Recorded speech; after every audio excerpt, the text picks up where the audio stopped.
welcome to For We Are Many podcast. I'm your host and comrade, Rob, and we've got a pretty big show today. Trisha? Hello and welcome. This is Trisha Moffat speaking. This is Sarah in my face space. And we're looking forward to enjoying this evening with you. Austin?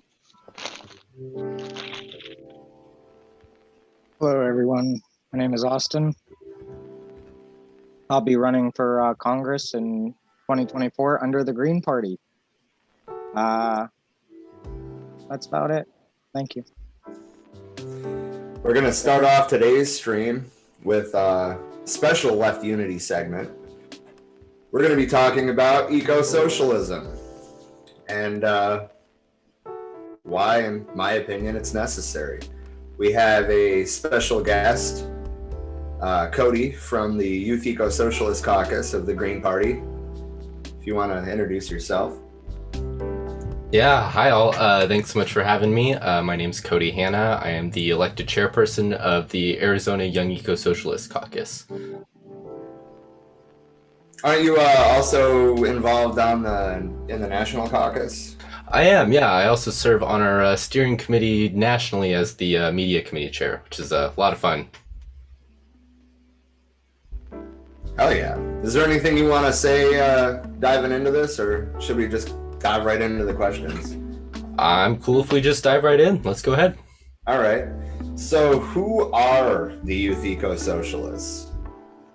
So the short answer is we are people aged 14 to 35 who are Green Party supporters, members, activists, people who are trying to move towards a more democratic, socially just, peaceful, and ecologically sustainable world. Okay. What are the Youth Ecosocialists doing? So right now, our attempts are mostly to get the word out about our policies, try and get our candidates elected to local, state, and federal offices. Here locally, we're working on a lot of mutual aid, direct action, and education projects at the moment. Yeah, just kind of trying to spread the message and get people on board with ecosocialism. Okay, that's a perfect lead into the next question. What is ecosocialism? And why is it the answer to capitalist catastrophe? Sure. So my personal definition for ecosocialism is it's more of a sort of a catch-all for a combination of political ideologies that, draw from Marxist and anarchist beliefs and believe in the protection of our ecological habitat and of the planet. Basically, the belief is that capitalism as a system, because it is based on inherent continued growth and exploitation, will inherently result in the exploitation of the planet and, of course, the climate change and climate catastrophe that we're currently seeing now. So what ecosocialism presents is that we can solve the climate catastrophe we're facing by really leaning into a socialist mode of production and making sure that community decision-making is localized as much as possible. Indeed. I totally just realized, thanks to Austin, that I didn't let Vicky introduce herself, and I am so sorry. If you want to go ahead and do that now, Vicky. It's all right. I'm Vicky. Ready to hang out? Have learn something? That's it. Go ahead. Back to you. Okay, fair enough. So I just wanted to throw my 2 cents in.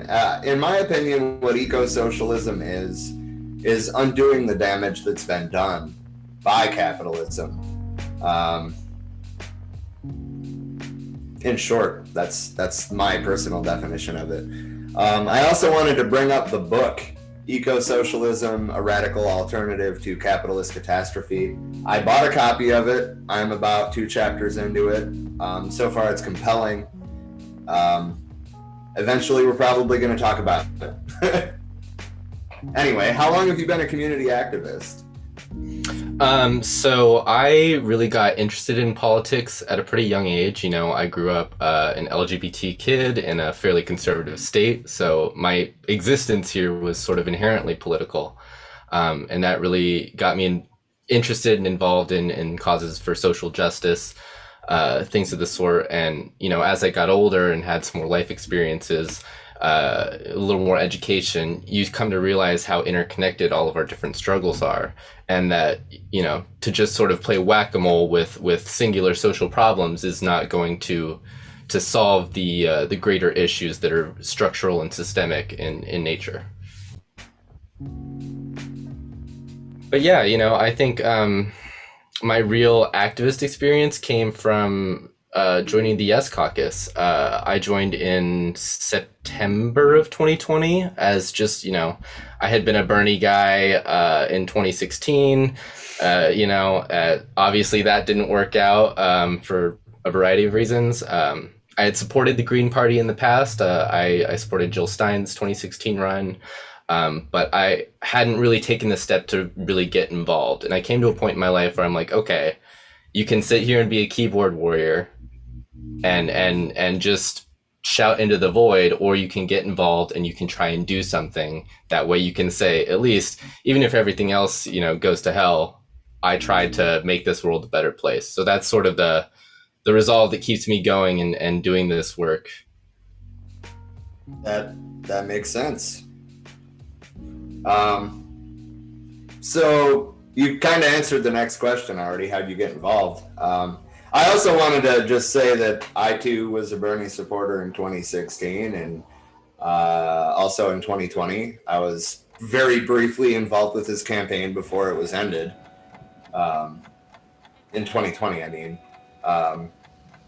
But yeah, pretty much I voted Jill Stein in 2016. Then came back to the Green Party as soon as they screwed Bernie over again, which we all knew was going to happen, but we had to have hope, right?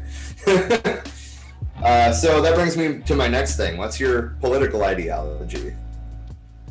Yeah, so I've definitely evolved a lot in the past, couple of years. I definitely started out as the Bernie bro rad lib, social democracy all the way. But as I did a lot more educating myself and reading a lot of theory and a lot of different perspectives on, the left as a whole, the ideology that really sort of resonated with me most was that of social ecology, libertarian municipalism, Bookchin adjacent communalism, that sort of change in the top-down structure of how we organize our decision-making and governance as a society. Okay.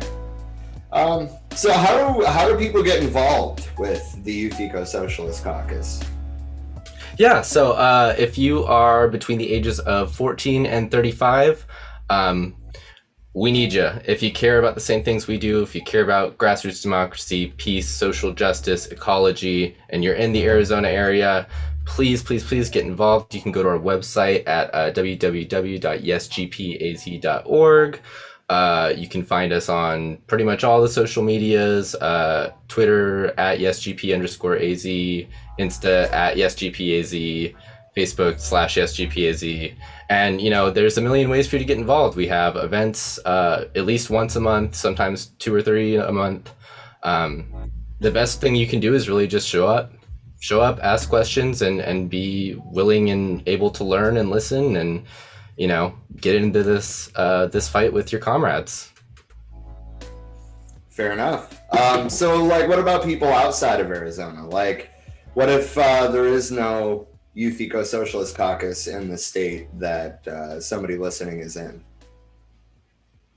Yeah, so we have a couple of states right now that are sort of in that area. Our accredited caucuses right now at the national level are, I believe, us here in AZ and New Jersey. We also have caucuses that are springing up in places like North Carolina, California, Texas.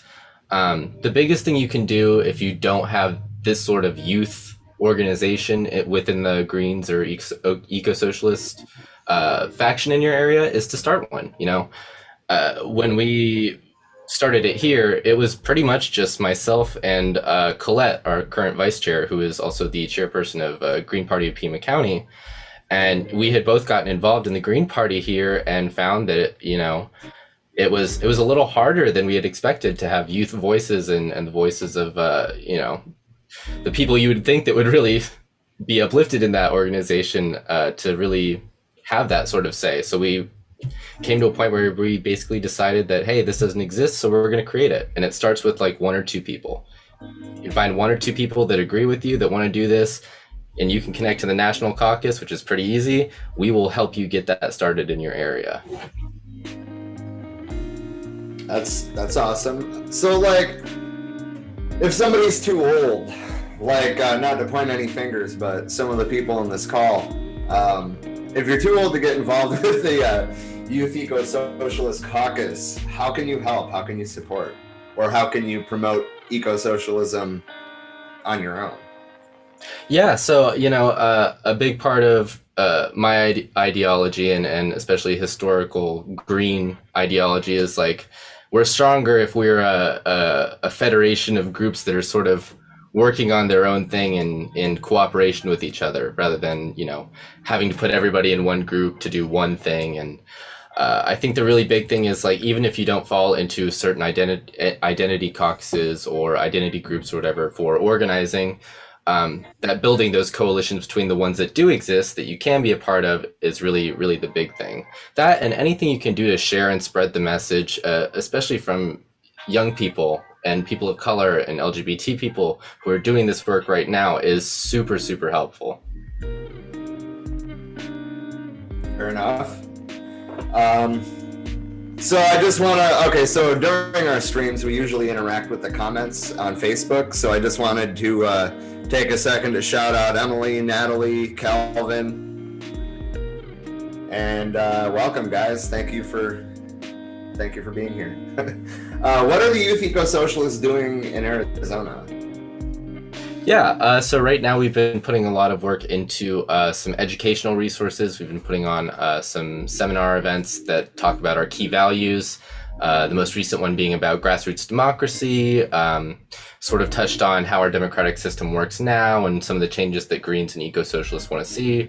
Things like ranked choice voting, proportional representation, that sort of reform. And, we also talked a little bit about democracy in our communities and at work too. So those are very important key values to us. So we talk a lot about the things that matter to our party.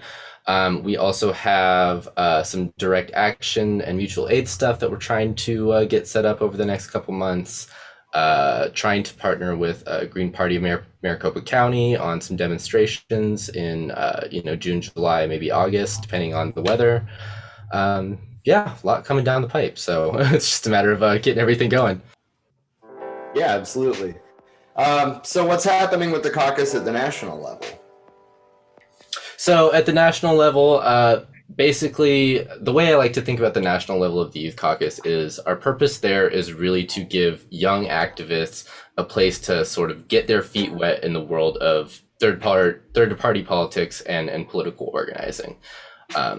We really want to give people the skills within the Youth Caucus to do things that they would find themselves doing on the committees of their state parties, of their local organizations, things like that. So it's really about giving people skills and educating them to be the best organizers and activists for the green movement that they can be. Okay. What are some of the policy plans that the Youth Ecosocialists are standing behind or trying to promote within the Green Party? Yeah, so one thing that has been, if you pay any attention to National Green Party news that has been a little contentious is the issue of trans and non-binary identities. We've had some issues in the Georgia Green Party and other places with, the use of feminism of a certain type to really be used as a weapon against trans and non-binary identities. And we're really, we make a point of, being on the side of trans and non-binary people. We make a point of being on the side of sex workers, which, is not a hugely popular opinion, even amongst the Green Party. We've had to fight for that.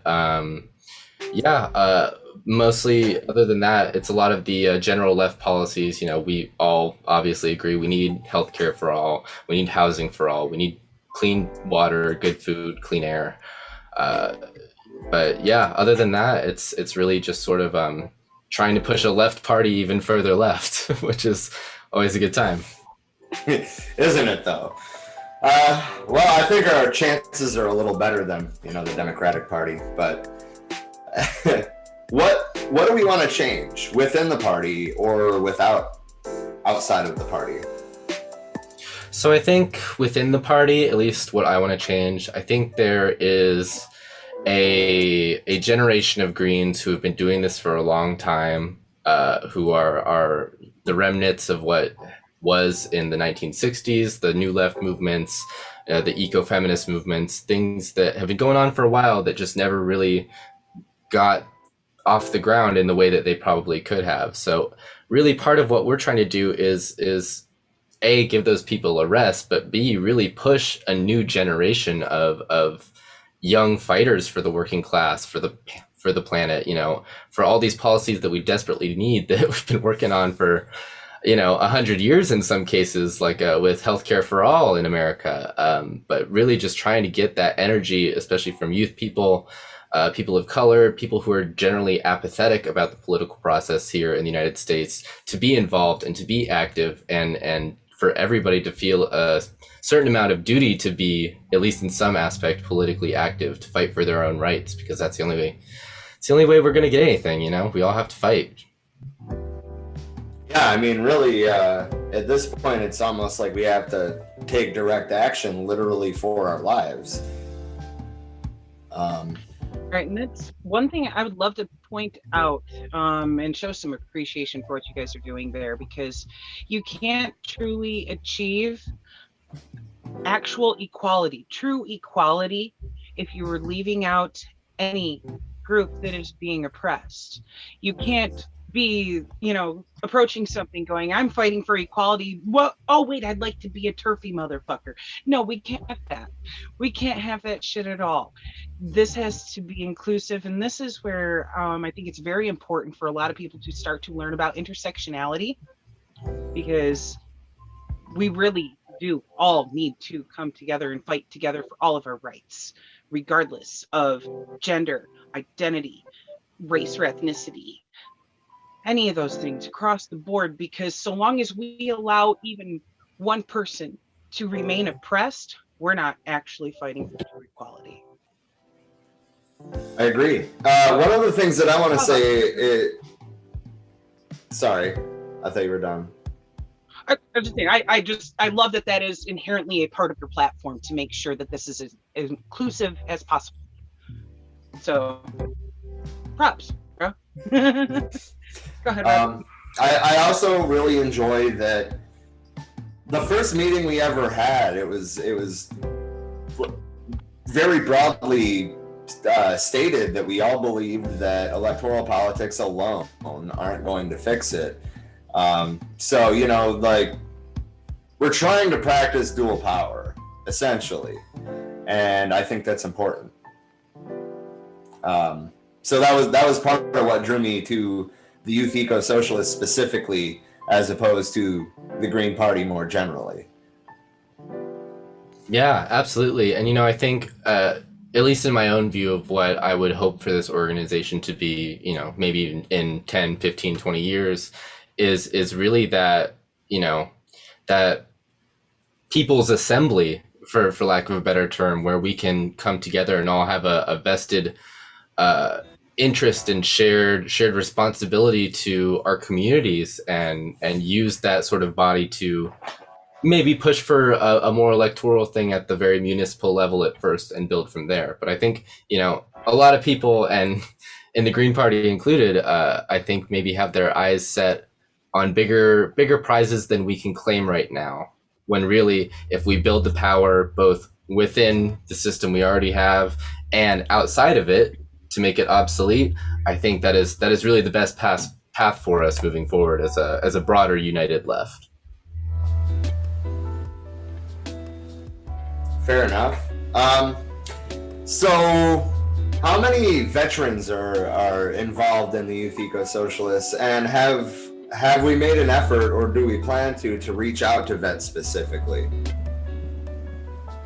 So in the Arizona chapter, nobody that I know of is a veteran. I would have to double check that, but I'm pretty sure, if I remember correctly, we only have about 9 to 10 active members right now. We're still pretty small. We're still getting off the ground. Nationally, I know in the Youth Caucus, there are several people who have done military service of some kind. And a lot of those people, because they've done that service, have fairly, anti-imperialist views because they've been on the front line of it, and I think those are the people that we can really find some solidarity with, who have been unfortunately exposed to the worst aspects of that, and are generally, when they come back, are not treated as well as they should be. Okay, that's fair. What do you think about the military? Say that we cut the budget in half and brought all our troops home. What are your thoughts on keeping the military intact but using them for more, I guess, for lack of a better way to put it, good? Like having them fix infrastructure or things of that nature. Yeah, absolutely. I mean, in the Green Party platform, I believe our official wording is cut the military budget by at least 50%. I think it could be more than that, frankly. I think that a lot of the budget for our military is not going towards things like, healthcare for our veterans, benefits, protections, that sort of thing. They're going towards lobbyists. They're going towards weapons manufacturers. That's the sort of thing that all this money is being wasted on. So I think, to not think that budget is bloated at this point in time, I think is naive at best. And I would definitely support, I think that if we want to talk about our military's purpose being to keep us safe, well, the biggest threat to national security that's coming down the line in the next century is climate catastrophe. Mass climate migration that's going to have a bunch of other implications, global famines. Those are things that we're going to have to be able to deal with and prepared. And capitalism can't do that. Exactly. Yeah, it's just not equipped for that. So Calvin asked, is the Ecosocialist what came out of Howie and Angela's 2020 campaign? I would say yes and no. I think that definitely steered this in that direction with the Green Red Alliance and the Left Unity campaign, but Ecosocialism is definitely pushed by Howie, but it's separate from him also. I think he just woke up that wing of the Green Party. Yeah, and some of the history behind that, in the original founding of the Green Party US, essentially there were two different factions. One was a little more liberal, a little more like the European Greens, and the other was a little more explicitly socialist, anarchist, communalist, that sort of split. And as I know the history, the socialist anarchist bit decided that they wanted to focus more on direct action, mutual aid, things like that. The liberal faction really wanted to focus a little bit more on elections and winning campaigns and that sort of thing, eventually leading to an amalgamation of the two, where really the more liberal side of the Greens took control of the Green Party US for a pretty decent amount of time of its short existence. And we're just really now seeing the eco-socialist wing really swing back into the larger aspects of power within the Green Party, whatever little there is. Right. Yeah. So I'm not quite sure what Calvin means. He said, were Georgia Green Party kicked out of the system or new Georgia leadership there? I don't really know anything about what's going on in the Green Party of Georgia. If you do, by all means. Yeah, so that's an ongoing vote in our national committee. The basic premise of that is that the Georgia Green Party endorsed what was called the Declaration on Women's Sex-Based Rights, which was inherently just really trans and non-binary phobic. It's not something that a lot of us in the Green Party Federation agreed with, and so there is a current decision being made within our national committee space as to whether to disaffiliate them from the Green Party US Federation. Gotcha. I'm And the curious, answer to that- what things were proposed with that, and what aspects were they failing to be inclusive? Where could you fix those things to maybe be able to push that forward? Sorry, could you repeat that one more time? Sorry, my signal might be cutting out some. I was asking what things are lacking, what exactly was proposed there with that, and what things were lacking that was making it non-inclusive. How do you propose fixing and addressing those things in order to make it more inclusive? Yeah, so the way I understand it, there were certain provisions in this, like saying, fighting against puberty blockers for children under a certain age who are experiencing body dysmorphia, that sort of thing. There was, a whole spiel about women's restrooms and participation of transgender youth in women's sports. That sort of language is something we want to distance ourselves generally from in the Green Party. But there are unfortunately certain holdouts like Georgia. There was, the way it was told to me is that there was about a year-long mediation process trying to, get people to understand that, like, hey, this is not what we stand for. This goes against our core pillar of social justice and is not something that we can defend. And unfortunately, the folks in the Georgia Green Party were not as ready to compromise on that. So it is an ongoing battle, and hopefully we'll see some results here soon. It's looking like the disaccreditation or disaffiliation is going to be likely, and hopefully we'll have a group of Georgia Greens who are on the side of inclusivity and equality, who are ready to reaffiliate a new group as the Georgia Green Party.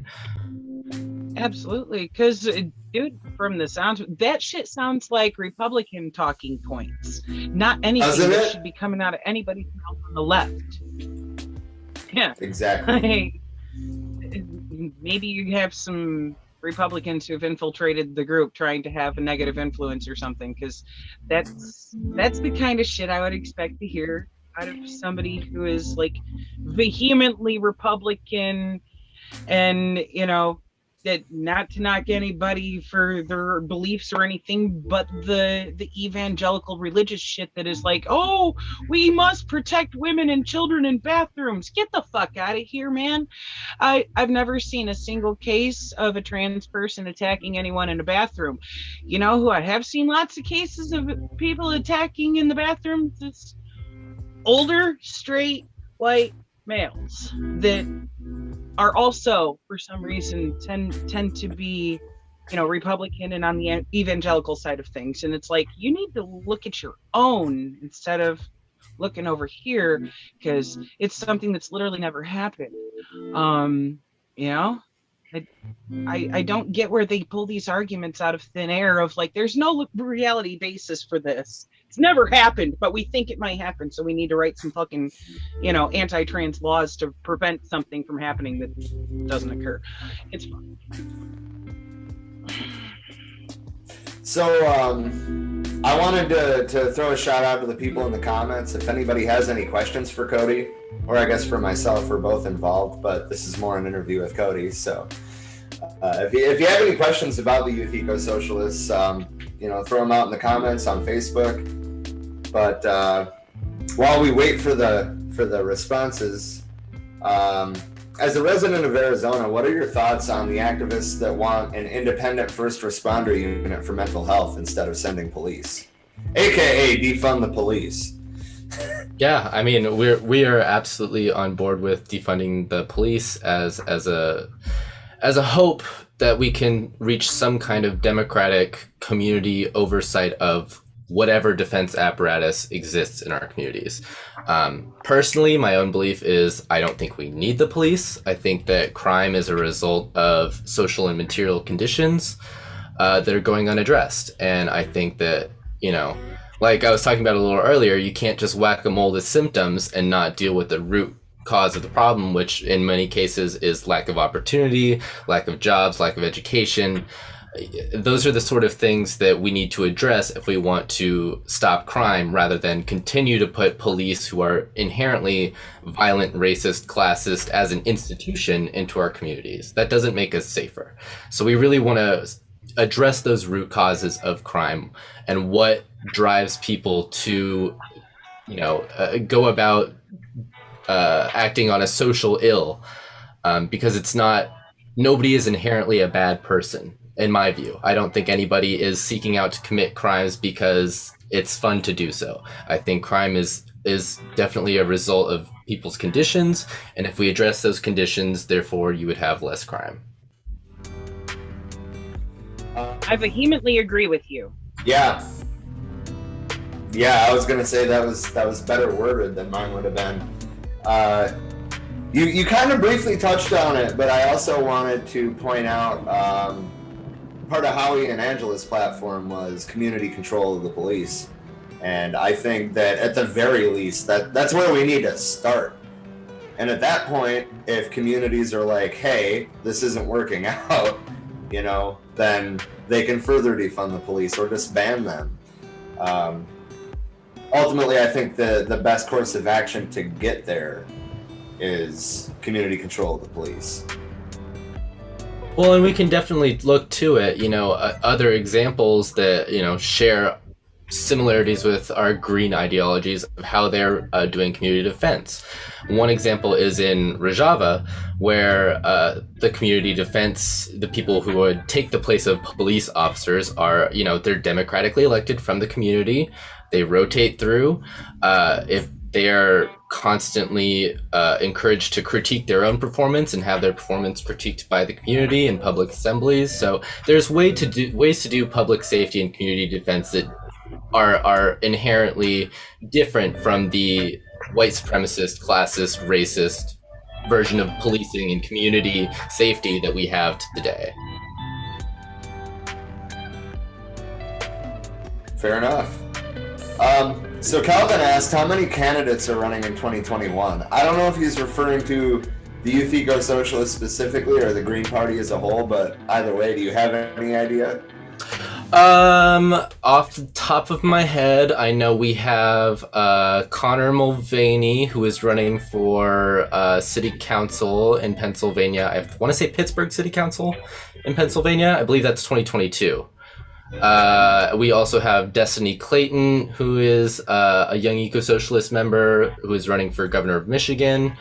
We've actually had her on. She was initially part of our group here, but life got in the way, and she hasn't been involved in a while. But we are familiar with Destiny. We've all had conversations with her. Yeah, Destiny. She's got my support. Absolutely. Just to clarify, my home state is Michigan, right? And Trisha and Don, who isn't currently here, and Dean, who isn't currently here, are all from Michigan. So the Michigan ties in this group are pretty deep. Awesome. Yeah, I'm an Ohio boy, so we're pretty close. Fair enough. What were you saying, though, Trisha? I didn't mean to interrupt you again. It's gone into the ether. It's all good. Shit happens, bro. I don't know where the thought went. Up in smoke? I got a question for you, Cody. What do you think about drug reform and stuff like that? Absolutely. I think that, the idea that we can stop people from using drugs or substance of some kind, which we've been using for thousands and thousands of years, going back to like the Neolithic era, is just not feasible. I think the best method is to, make things as safe, as regulated as possible, and especially if you look at places like Portugal that are doing things like they have traveling needle exchanges and that sort of thing.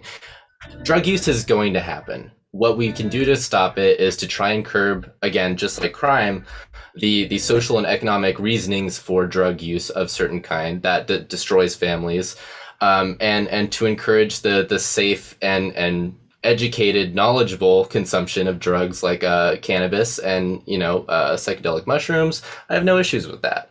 I think the best thing we can do is just make it as safe and have our population be as educated as possible about what they're taking.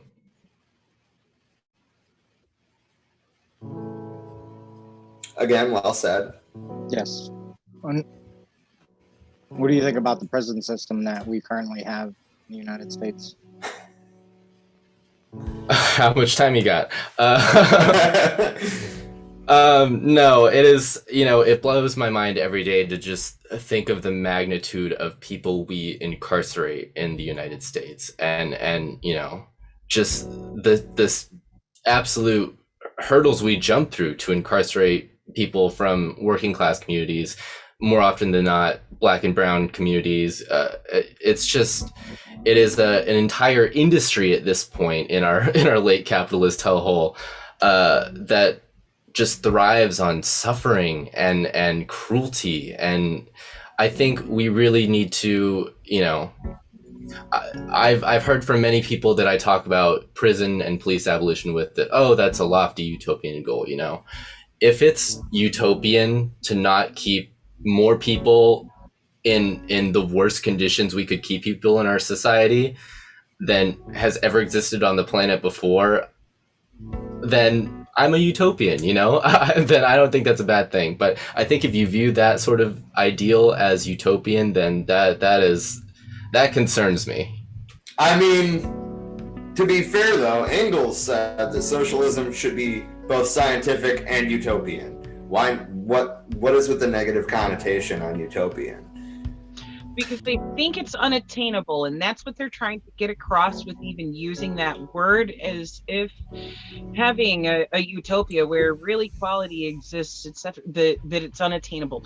And that's not true. It's just a lot of work these lazy motherfuckers don't want to do. I believe very firmly in the principle of hope. I think that is, if anything has kept the left globally relevant at all, is the ideal that we can still make the change that we need to make sure everyone has a decent and dignified life. And I worry about anybody who purports to be a leftist who isn't still in touch with that principle of hope. I don't think we get very far without it, because we got a tough road ahead of us. There's a lot of work to do. We are very, very short way on the way of our way towards a more egalitarian, ecologically sound society. And if we don't have hope, we're not going anywhere. Damn straight. That's the thing. The people who are trying to naysay, that's just their own insecurities about the situation. That should never hinder you from doing the work that you want to do to help bring that about, because that hope is exactly what will keep up the resilience, dealing with all the shit that we have to deal with until we get enough people broken free from their apathy to help do something about it with us. I'm just curious, actually. I can't believe that in our own conversations this hasn't come up, but do you plan on running for office anytime soon? I have batted the idea around. I think that's where I'll land on that. No commitments just yet, but I won't cross it off. Are you gonna do local, or are you gonna do, if you would do, say, would you do local, or would you do more like a federal? I think local politics is really where the left has to start to get any sort of in-ground. So I think that would be my potential campaign if it ever comes about, but we'll see. Yeah, I mean, I agree. The Corporation Commission here in Arizona, that'd be a good target. Or city councils, school boards, literally start at the fucking bottom and turn the system upside down. That's where I'm at with it. I shot for the moon.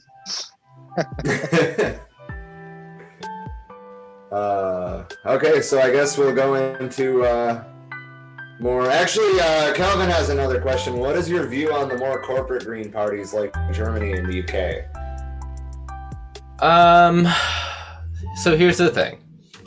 the global green movement, while we do share certain values, there are definitely parties that, exist on different parts of the spectrum of leftism. There's the German Greens and which are experiencing, a decent boost in approval. I think I read something recently that it was looking like they had a good chance at the next chancellorship in Germany, which, that's awesome. And that's unheard of, really. They've been on the fringes. Yeah, I think, frankly, although we disagree on a lot of things, some of the more liberal Green parties do serve a purpose for us more radical Green parties, and that is to really make the idea of voting for an independent Green party a little less scary. Especially as we see these wins come in from the Green Party of UK. In Scotland, they had some great gains. I believe there was somebody in London who just got elected to a council seat who was 18 years old. So it really, I think the PR aspect of that is good. I think the ideological stuff we can hash out for the most part. Well, as far as I'm aware, the German Greens support a global Green New Deal. And I mean, honestly, that's like the make or break thing for me. Yeah, I think a lot of the concerns come around some of the Green parties of like Meso and Southern America that are a little more right wing. Like if you ask people in Mexico about Partido Verde, you're probably not going to get the same response as you would if you asked people about the Green Party in the US. But there is a lot of variation, and we're trying to really, build coalitions wherever we can. All right. Well, I guess it's time to move into our first segment for today, other than, well, I guess that was a segment too. You know what I mean. We're talking about the shit that's happening in our own country. I don't even know where to start with this, so I'm just going to read the headline, and we can dive more into the details in a minute. But there were at least 9 mass shootings across the U.S. this weekend. What's everybody's first thought on that? What the fuck, people? Actually, when I clicked it, the headline has been updated. There were at least 10 mass shootings across the U.S. this weekend. Yeah, it's crazy. A gunman opened fire at a family fucking birthday party. What? In Colorado Springs, yeah. Yep, in Colorado Springs on Sunday, leaving 6 people dead in a community in mourning. These 10 mass shootings combined left at least 17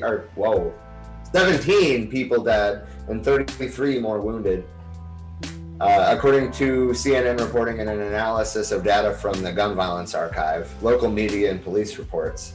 CNN defines a mass shooting as an incident with 4 or more people killed or wounded by gunfire, excluding the shooter. This weekend's shootings provide a glimpse into the rise in violence that began last year and has continued ever since. Criminology experts have pointed to a perfect storm of factors, including economic collapse, COVID severing... We are waiting to hear from authorities in Boulder, Colorado, the scene of what is apparently the second mass shooting in less than a week. Sorry, I didn't expect that. COVID severing of social connections and mistrust in police.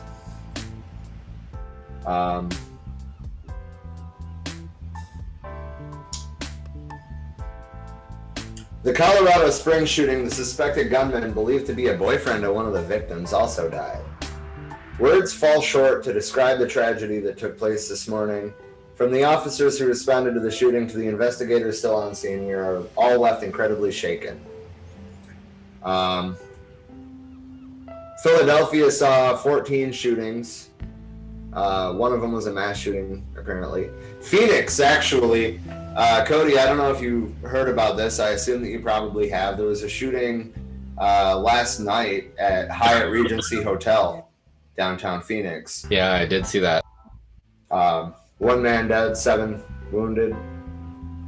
A group attending got into an altercation that resulted in gunfire. All of the victims were between 18 and 22. Woodlawn, Maryland, there was a report of an active shooter and fire scene at a townhome community. This one's crazy. Investigators say the suspect lit his residence on fire and forced his way into his neighbor's home, where he then shot and stabbed them.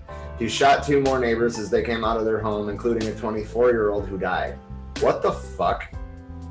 Told you it was crazy. He was then shot by officers and taken into custody after refusing, and later died in the hospital. There was 3 separate shootings in California. In LA, 1 person died and 5 others were injured. On Saturday, 4 people were injured in a shooting outside of a nightclub in Citrus Heights. And that same night, more than 400 miles away in Compton, police were in the area when they heard shots fired. Deputies found 2 men believed to be 15 to 20 years old dead at the scene, according to a news release from the LA Sheriff's Department. Holy shit. Newark, New Jersey, 4 people injured in a shooting in Newark on Sunday. 2 men, holy shit, and 2 women were injured by gunfire. With any information, call fucking 1-877 NWK tips. I don't think we have any listeners in New Jersey currently, so I don't know why I gave the number. But anyway, Milwaukee, shooting that injured 4 people. The victims, ages 23 to 45, all suffered non-life-threatening injuries. That's good news, at least.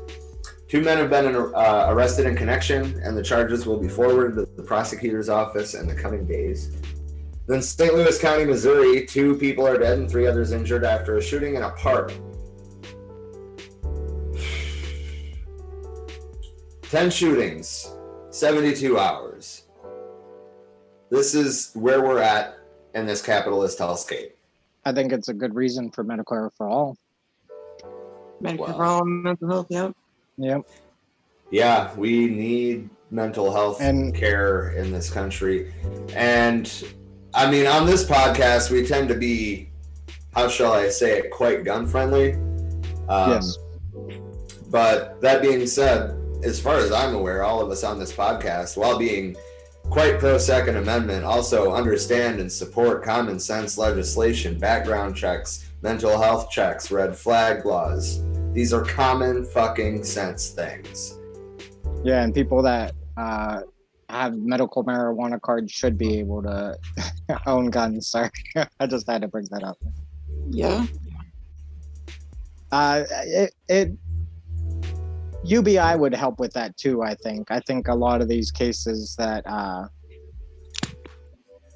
like Cody was saying earlier, that, you know, a lot of these things that happen because people are stressed from poverty or lack of.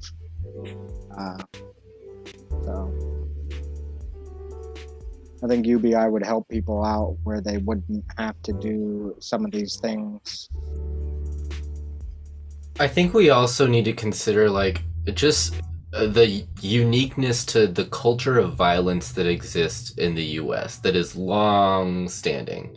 You know, I'm very much of the belief that you can look into history and find the reasons for anything that is going strange today, because, you know, sort of with the social ecologist thinking, you know, as we expand as part of the second nature, which is like human society, first nature being you know, just evolutionary processes, we are not separate from nature in that regard. We are just an expression of it.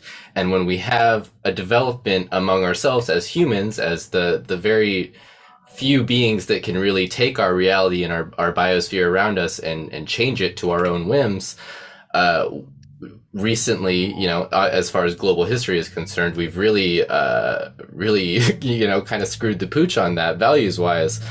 And so it, as much as it saddens me, it doesn't surprise me really that we have this culture of violence instead of, you know, cooperation and community building, which I think would go a long way to changing the culture in the US. But that all starts, you know, that starts at the local level. That starts with talking to your neighbors, making sure your people in your block are doing okay, and if they're having mental health problems, that they have some way to get help. And yeah, it's tough, you know, it's really tough. It is a large undertaking, I think, to combat the inherent violence in the US system. I agree. Like you completely.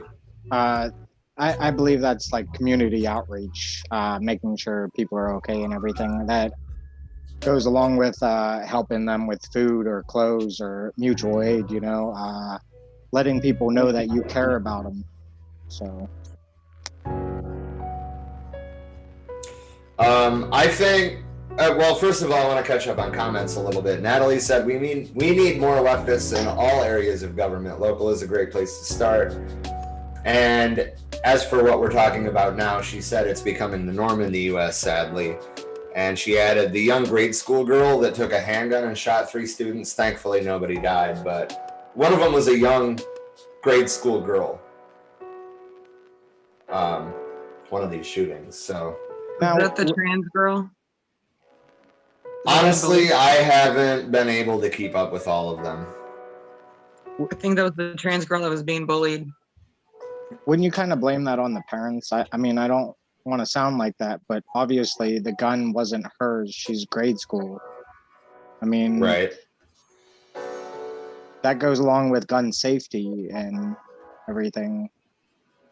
I mean, I'm going to say yes and no with that, just as a single mom, and I've always had to work insane hours and still be there for my kids as much as possible.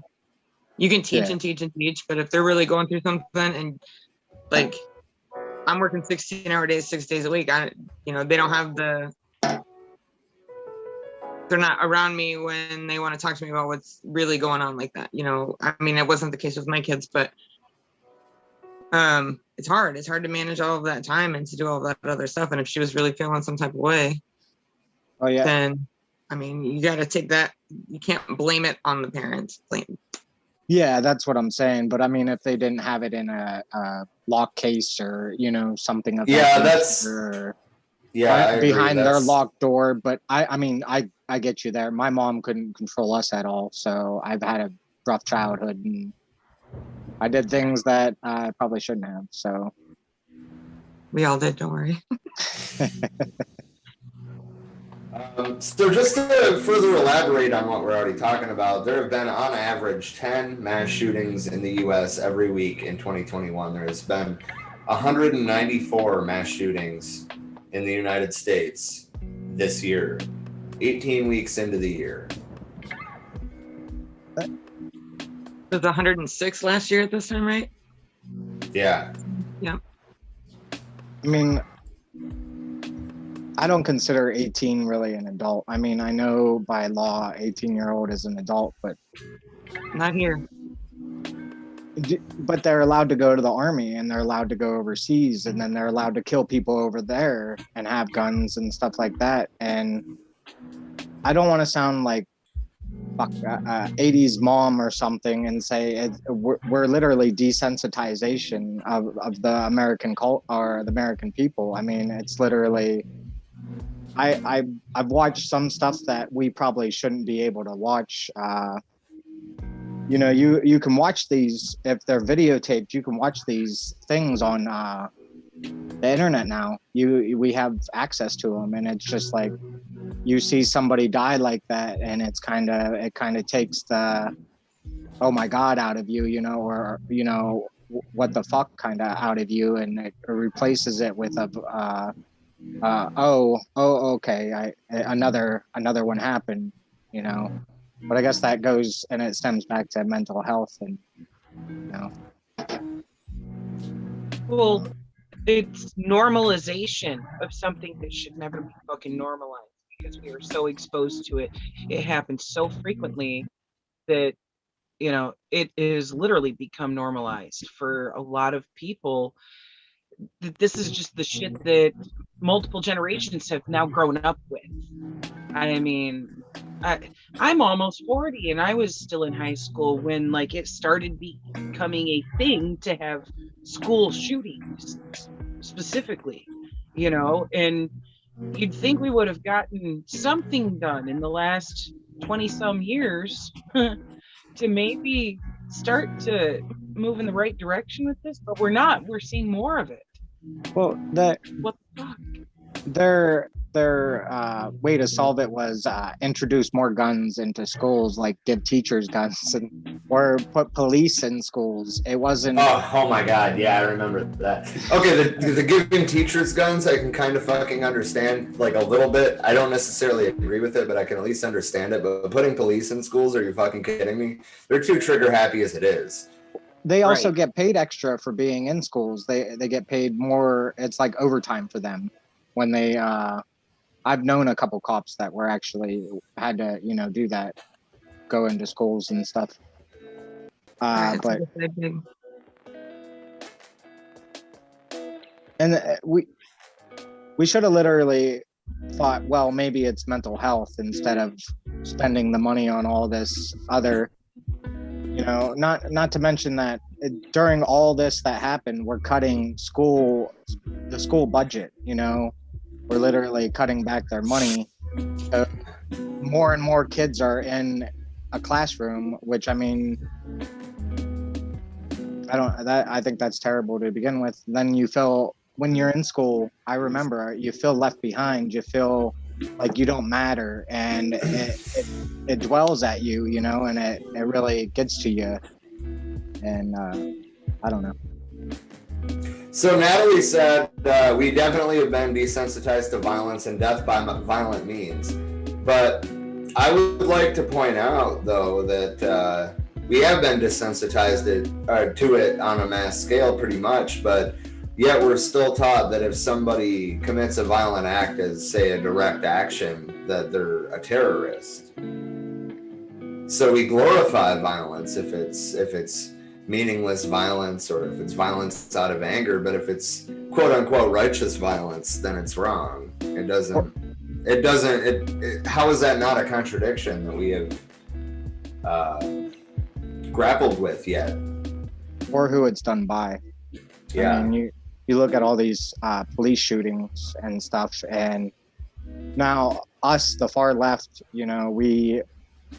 we see that as wrong, and we know that defund the police, ultimately abolish the police, is the correct move to do, the correct way to go. But you see a lot of the right still defending the police, even though, law and order and the thin blue line. Yeah. Even though January 6th, they're the ones that attacked the police, and it wasn't defend the police then, was it? No, but it's only correct when they do it, or how they do it, instead of, just being wrong in general all the time. Yeah. Calvin said, looking forward to our interview on Friday. I will be going on his show to do an interview about For We Are Many and who we are and what we're trying to do. He is also, I'm not sure if it's going to be this Monday or not, but either next Monday or the Monday after, he's going to be on our show talking about modern monetary theory, which, if you're not familiar with, you should be. And that's part of why we want to do this interview. So hopefully we can move forward together. Anyway, so I got a story from 2018 that I want to talk about. It happened in Milwaukee. Does anybody know the name Adam Trammell?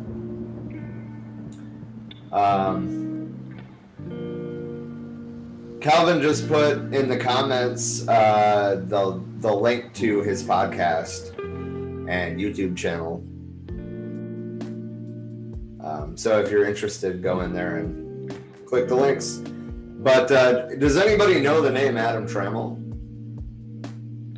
Because I didn't either until, I forget if it was last night or today, but it was one of the two. He was a schizophrenic man. He was having a breakdown. A neighbor called 911 to report that she had seen him naked in the corridor talking about the devil. So he would take showers to help him calm down. And he was in the shower, and the police showed up and told him to leave the shower, and he did not leave the shower.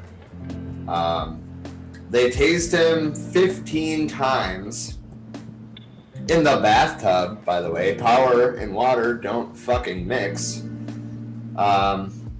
Then more officers arrived, and they dragged him naked from his apartment, and then they held him down and injected him with sedatives, midazolam at first, and then ketamine. Moments later, Adam stopped breathing. He was taken to the hospital, pronounced dead soon after arrival. The date was 25 May 2017. We only know about the event because the incident was caught on body-worn cameras, which should be mandatory everywhere. And if you turn it off, you lose your job, point blank. But he was a young black man who was schizophrenic, and they killed him. I am not going to show the body cam footage on air because it's fucking triggering. But there's the article to the story in the comments. If you want to see what happened, check it out on your How much medical training do they have? Probably fucking none.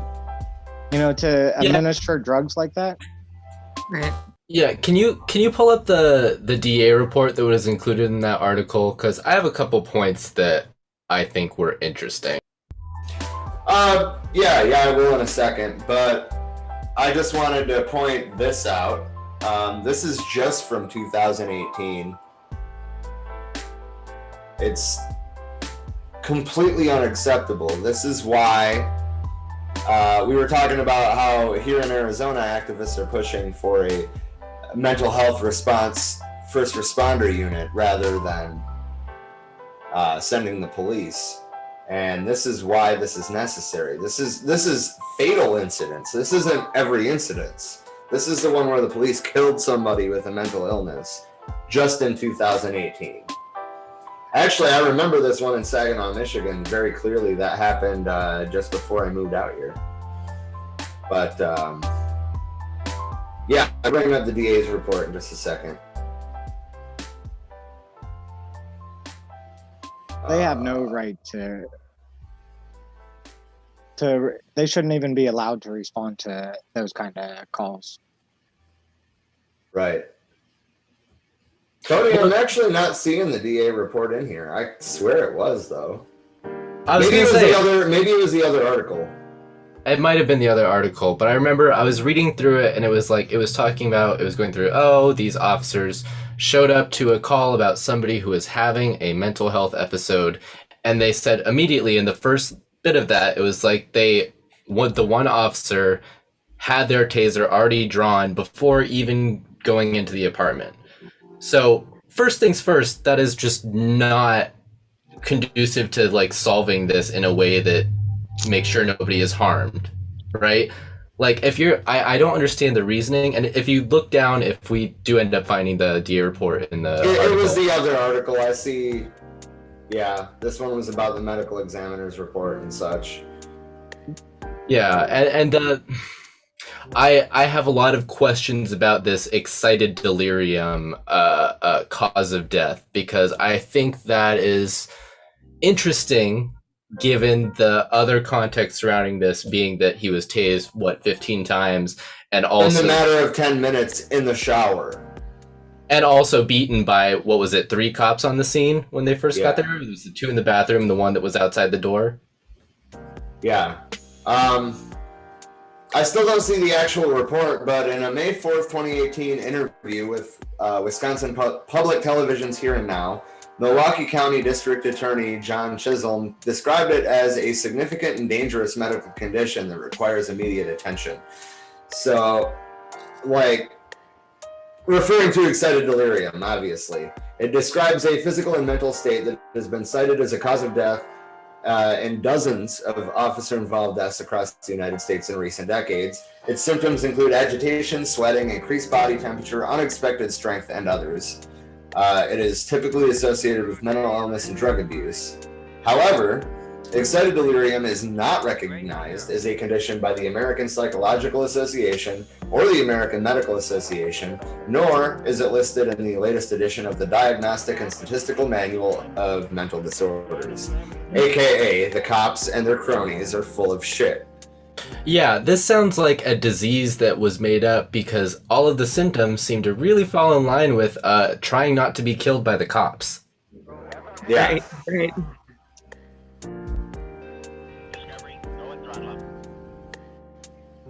I swear that this had the DA's report in it. I still can't find it, but I if thought you I want- did. I was looking through because it had the one thing I was looking at was the time stamps of like, oh, at 5:30 in the morning they were struggling with in the bathtub, and then it skips ahead and was like, oh, this is when they called the fire department to have these the ketamine and whatever injected. And I'm like, what happened in that 15 or so minutes there other than just deliberate like tasing and beating this guy who's obviously in the middle of a mental health episode that's not going to get through to them? I'm wondering why it took that long for them to understand as police officers that they were not equipped for this situation. I'm wondering why it took that long, and if excited delirium is what we're going with for cause of death, why did it take so long to get medical help there? Exactly. And I just want to, as always, state that Black Lives Matter, but I want to know why the hell this wasn't mainstream news 3 years ago. Why am I just finding out about this in 2021? The actual murder happened in 2017, and the body cam footage was released in 2018.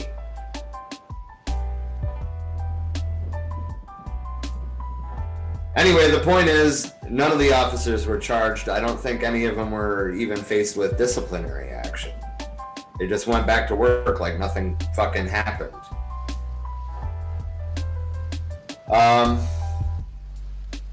Oh man, Cody, this one should be fun. Inside Arizona's election audit, GOP fraud fantasies live on. Where do we even start with this? There's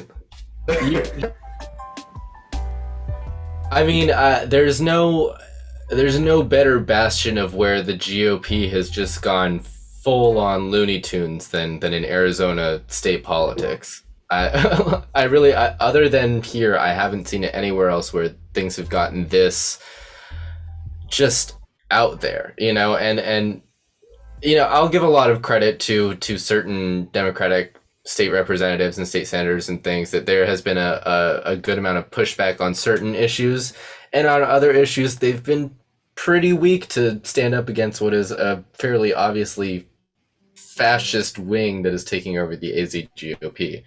The whole thing is just and the audit itself is really, I've been sort of half following because A, I don't really super take it seriously, and B, it's the AZ GOP. I don't expect anything to come out of this other than just statewide embarrassment. So yeah, I don't know. It's really sad and really stupid. I don't really know what else to say about it. So I am copying a link. I'm dropping it into the comments. Vicky found the DA report. Was Cinema a Green Party member? Honestly, I haven't been in Arizona long enough to tell you that, but if she is, she's a disgrace to everything that is green. Cinema, I actually know a little bit of the backstory on this, is that Cinema was a Code Pink activist that was involved with the Arizona State Green Party for a time, and then through getting elected, I believe was given a certain amount of financial support from the same people who were propping up the snake herself, Liz Warren, this past Democratic election primary.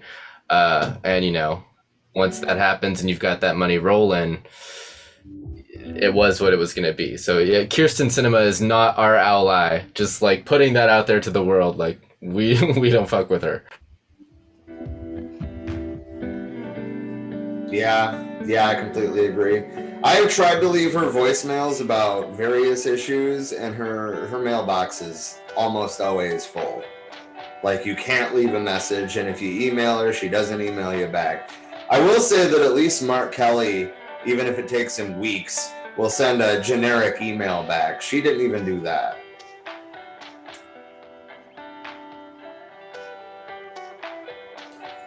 Anyway,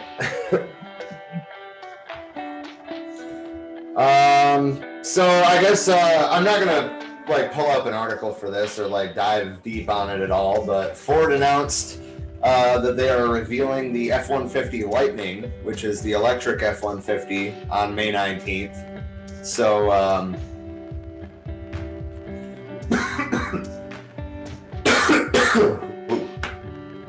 so we'll be looking into that after it's released. I think it's a sign that even under capitalism, the markets are responding to climate change, even if it's too little too late.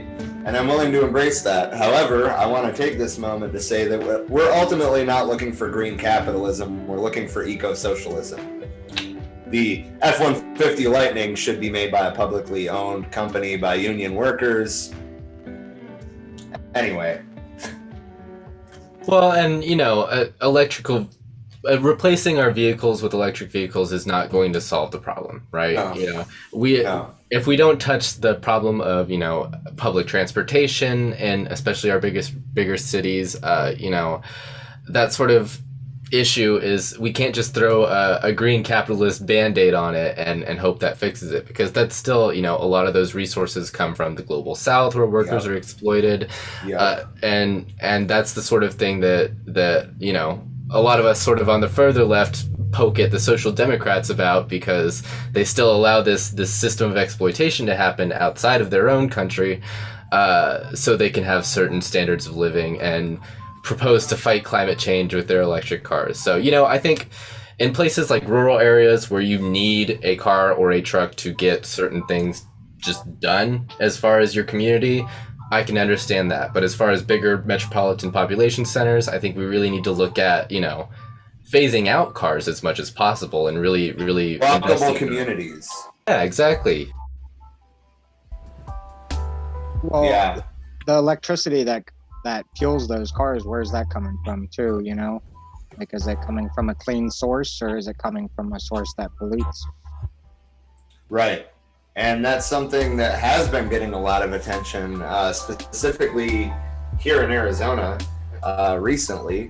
But I mean, we don't know where the solar panels and the pieces for the windmill are sourced from. I can almost guarantee that it's somewhere in the global south from exploited workers. But that being said, at least we are looking at, updating our energy grid and getting it from renewable sources.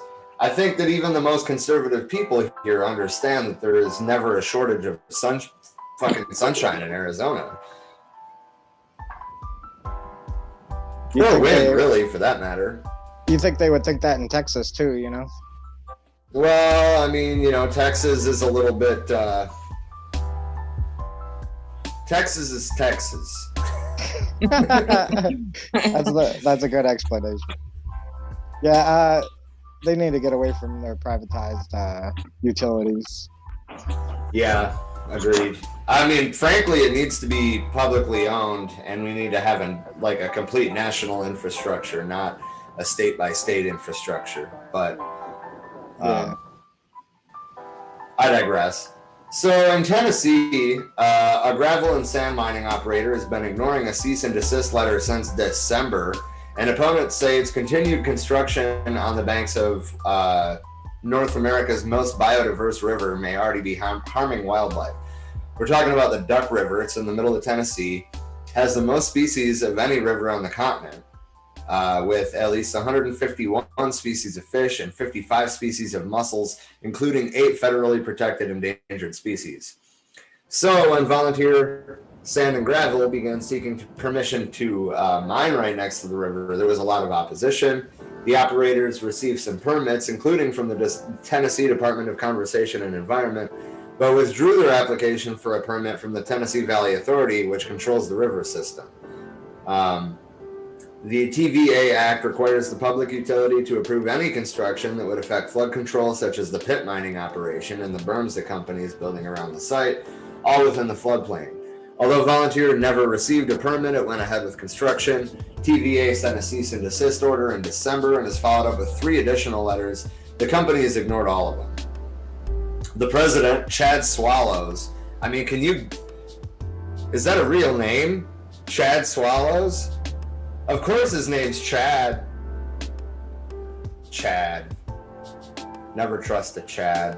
No. Anyway, he did say in an email that the company determined it doesn't need a permit because it doesn't affect flood control.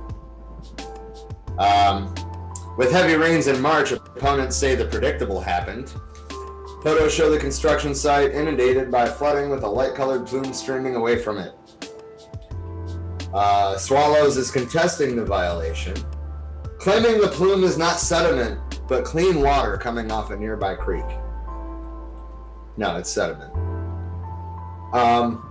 So the Southern Environmental Law Center's Nashville office is involved at this point. The Tennessee Wildlife Federation is involved at this point. And so are local farmers, including one who has worked with the U.S. Department of Agriculture's Natural Resources Conservation Service. So basically, I wanted to talk about this just to talk about it. I'm sure this is not a one-of-a-kind situation. I'm sure this is a familiar thing all over the country, especially since Trump's rollbacks on environmental protections during his administration. I'm hoping that we see the community in Tennessee rally around this and protect their water supply. Yeah, and we have here in Arizona, some of our greens down in Cochise County are facing some similar issues where they have their groundwater is being tapped by bigger corporations, especially agriculture, things of that sort, and it's just devastating to these communities. It's devastating to the biodiversity in the area. So and these companies really just, they're fairly comfortable with the fact that they can do whatever they want and can expect minimal consequences for it, especially when it comes to polluting our environment and specifically how that goes down to our working class and Black and brown communities through the effect of environmental racism. So I would hope to see a lot more people, especially as we really get further into the 21st century, be very concerned about things like just environmentalism and trying to be more ecologically sustainable at both a personal and a global level. Agreed. And at the personal level, there's a lot of things that people can do to be more environmentally mindful.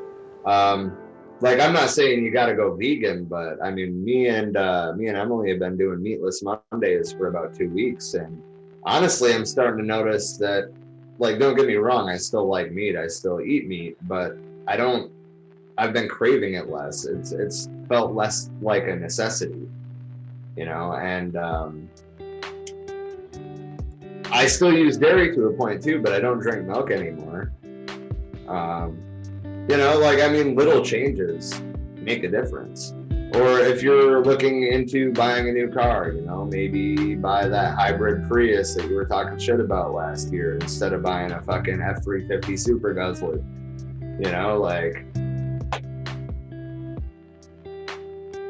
If we all make a small impact, then it's a big impact.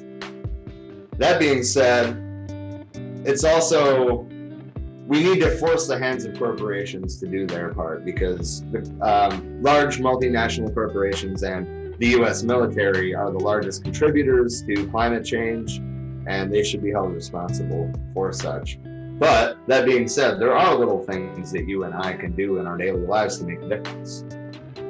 Yeah, and part of my view on what our personal responsibility to the planet is it's not just eating less meat, eating less dairy, trying to live more sustainable lives personally, but it also means that we need to stand up for our environment. I think that is part of your individual responsibility to this world that has birthed all of us.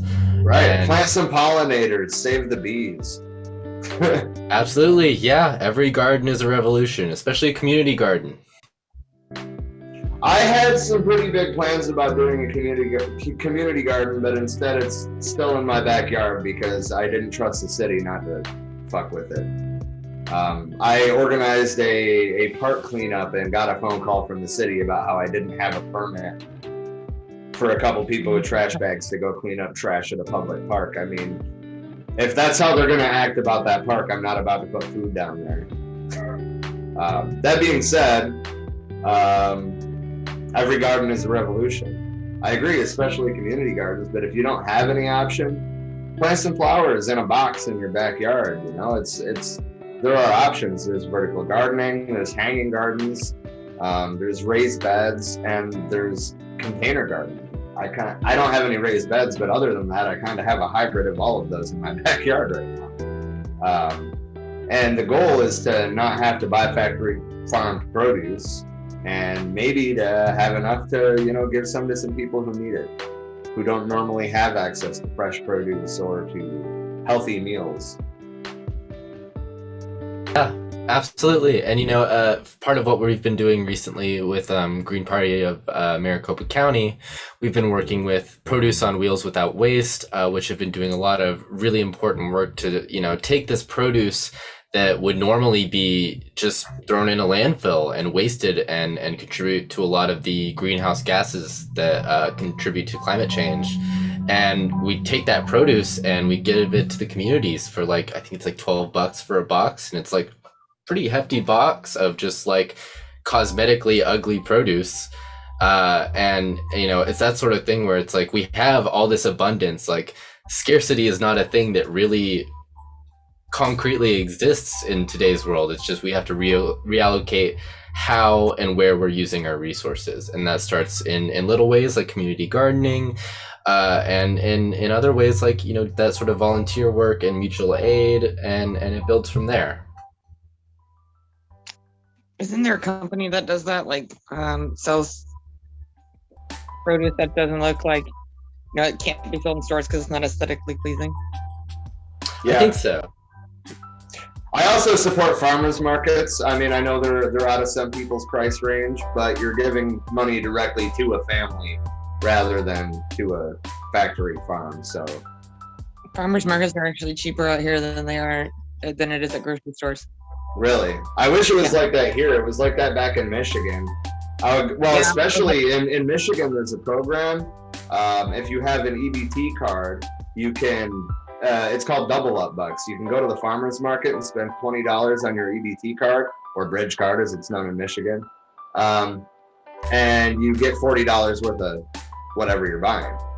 So you spend $20, you get 40. Every dollar you spend, they give you $1, up to $20. But you can do that once a week, and that makes it attainable. That makes it, I mean, for me, when I was living in Flint, now they have this fancy new farmers market that I've never even been to because I miss the old one by the river. But anyway, I used to go to the farmers market actually when Occupy was happening. The camp was about 3/4 of a mile from the farmers market, and I had an EBT card at the time. And my contribution to the camp was literally those Double Up Bucks. I'd go down there and buy $40 worth of produce and like, hey, we're using this in the next couple days, you know, and then somebody else would go down and do the same.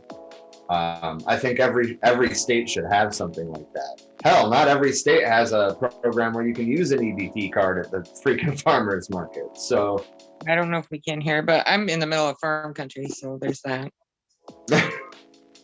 I mean, that's not necessarily a bad thing. No, I don't.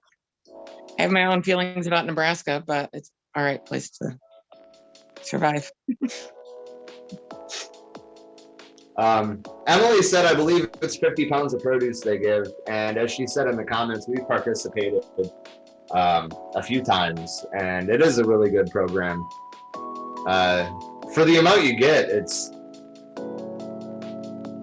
kind of an astonishing amount. For the amount, you know, like, I don't even think we were able to use all of what we got. And it was, you know, next to nothing price-wise. So, I mean, that is a really good program, frankly, and I'm glad that the Green Party of Maricopa County has been involved with that, and I'm hoping that we see a spread of that and programs like it. Natalie said, exactly, Rob, the less you eat of meat, the less cravings you have. I've had years now where I have not eaten meat, except for maybe like once a year. And I mean, ultimately, my issue with meat isn't even like, you know, a life was taken to provide this food. I feel like,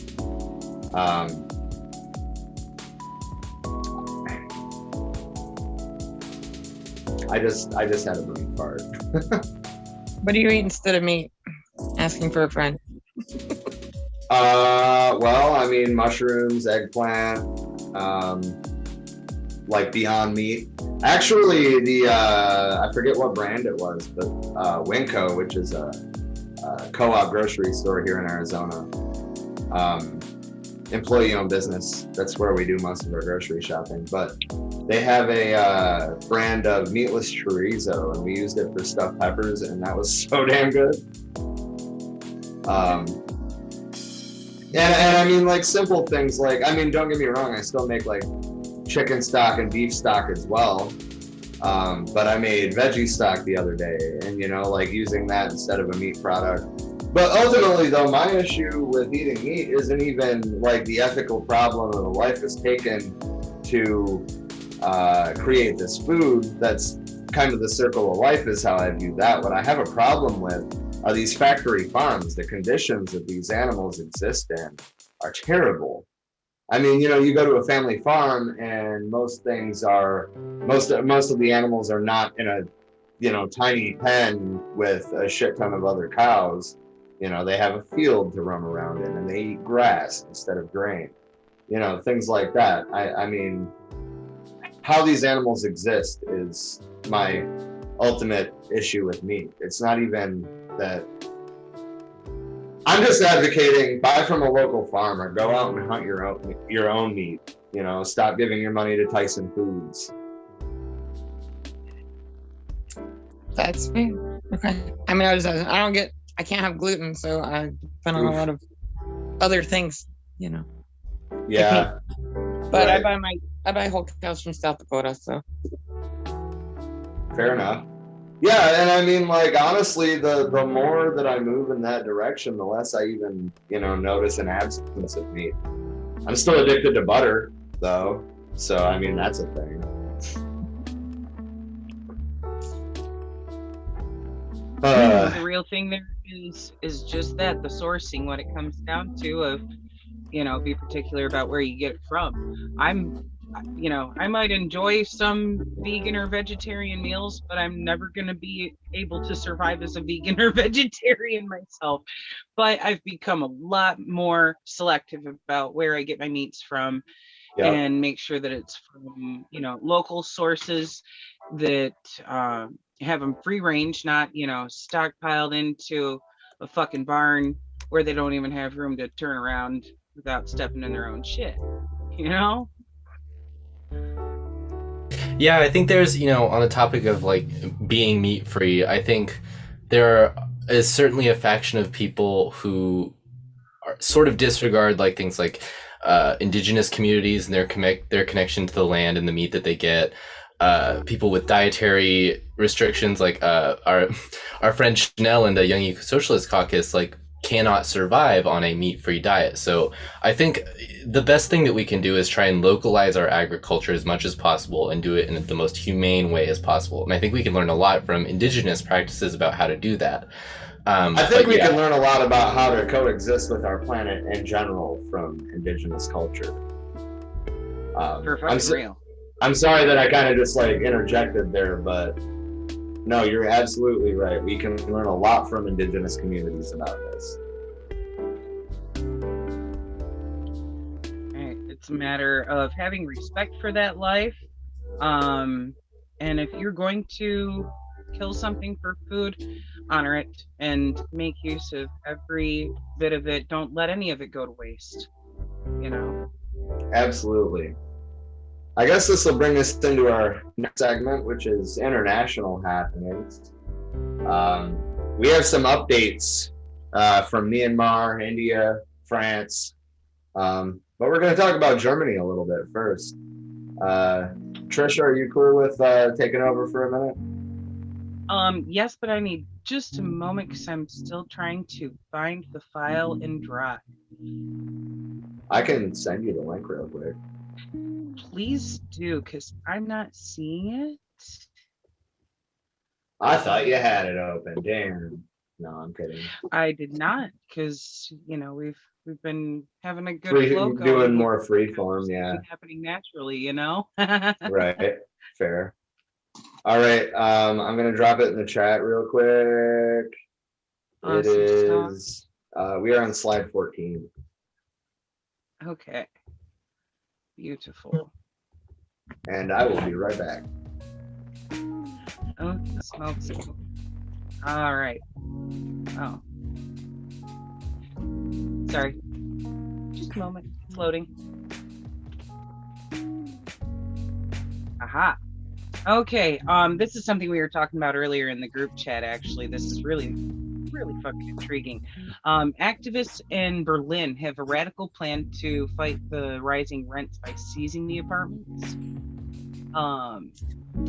Basically, they have stuff in their laws set up where they can seize property for social use, basically.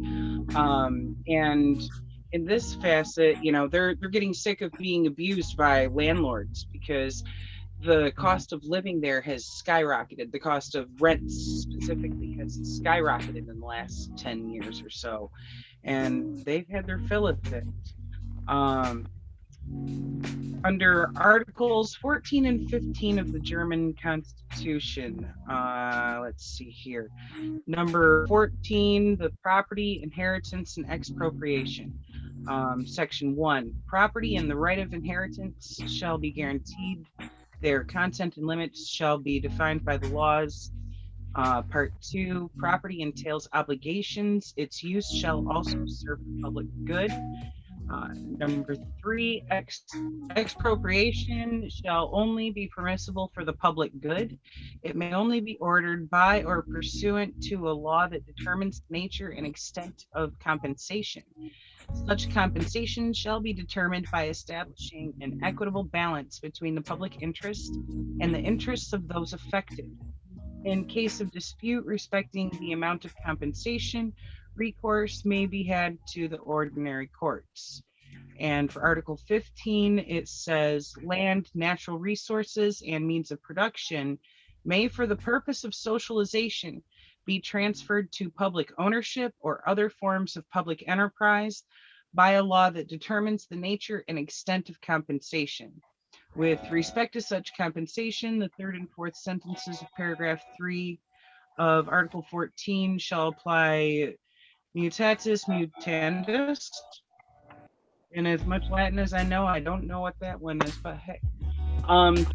Basically, they've already got a bunch of apartment housings that are already publicly owned for this purpose, of making sure that there is affordable housing for the people there.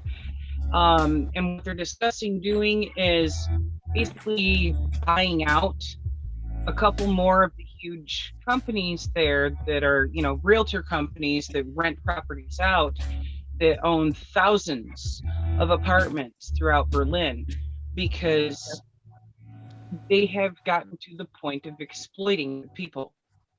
And the people are fed up, When you're living in a city, if I remember correctly, I believe they said 85% of the city's inhabitants are renters. Yeah. And their rents have doubled in the last 10 years.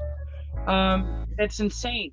And I think that's absolutely fucking awesome that they have it written into their constitution that if somebody starts to exploit the people like that, the people have the right to assume rights over that property itself and go, wait a minute, nope, fuck you, this is a public asset now. Right, because there was a 5-year rent freeze, and then the Constitutional Court overturned that freeze. So then the one company, Deutsche Wohnen, doubled the rent prices, and they own most of the properties for that 85% of renters. And so, and they're a publicly traded company, and they got a 3% bump in. Yeah, it's just, I'm glad they're doing it. Right. I think that's something that would be great to have here. We can follow their lead and maybe see about getting those types of laws implemented where we would be able to seize back some of our power from, this very classist system of exploitation.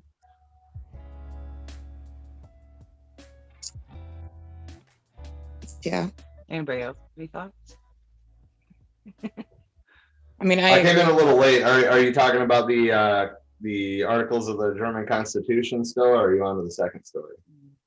Yeah, we're still on and German. well, I'm curious, as a socialist, what you think about this, Cody?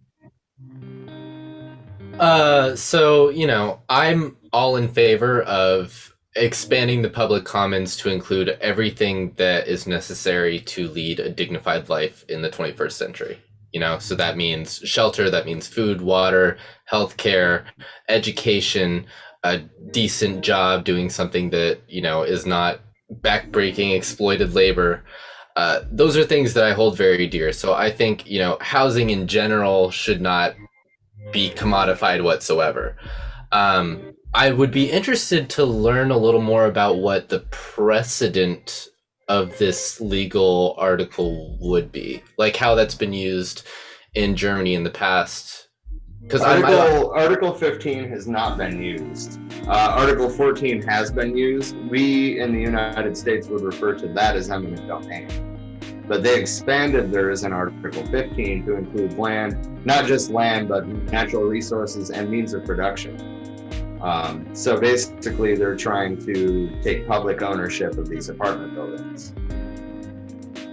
Yeah, that's sort of the thing. I guess if there isn't really a noted precedent of it, I would be interested to see how that plays out. I'm all in favor. Anything that puts more people in housing, gets people off the streets, yes.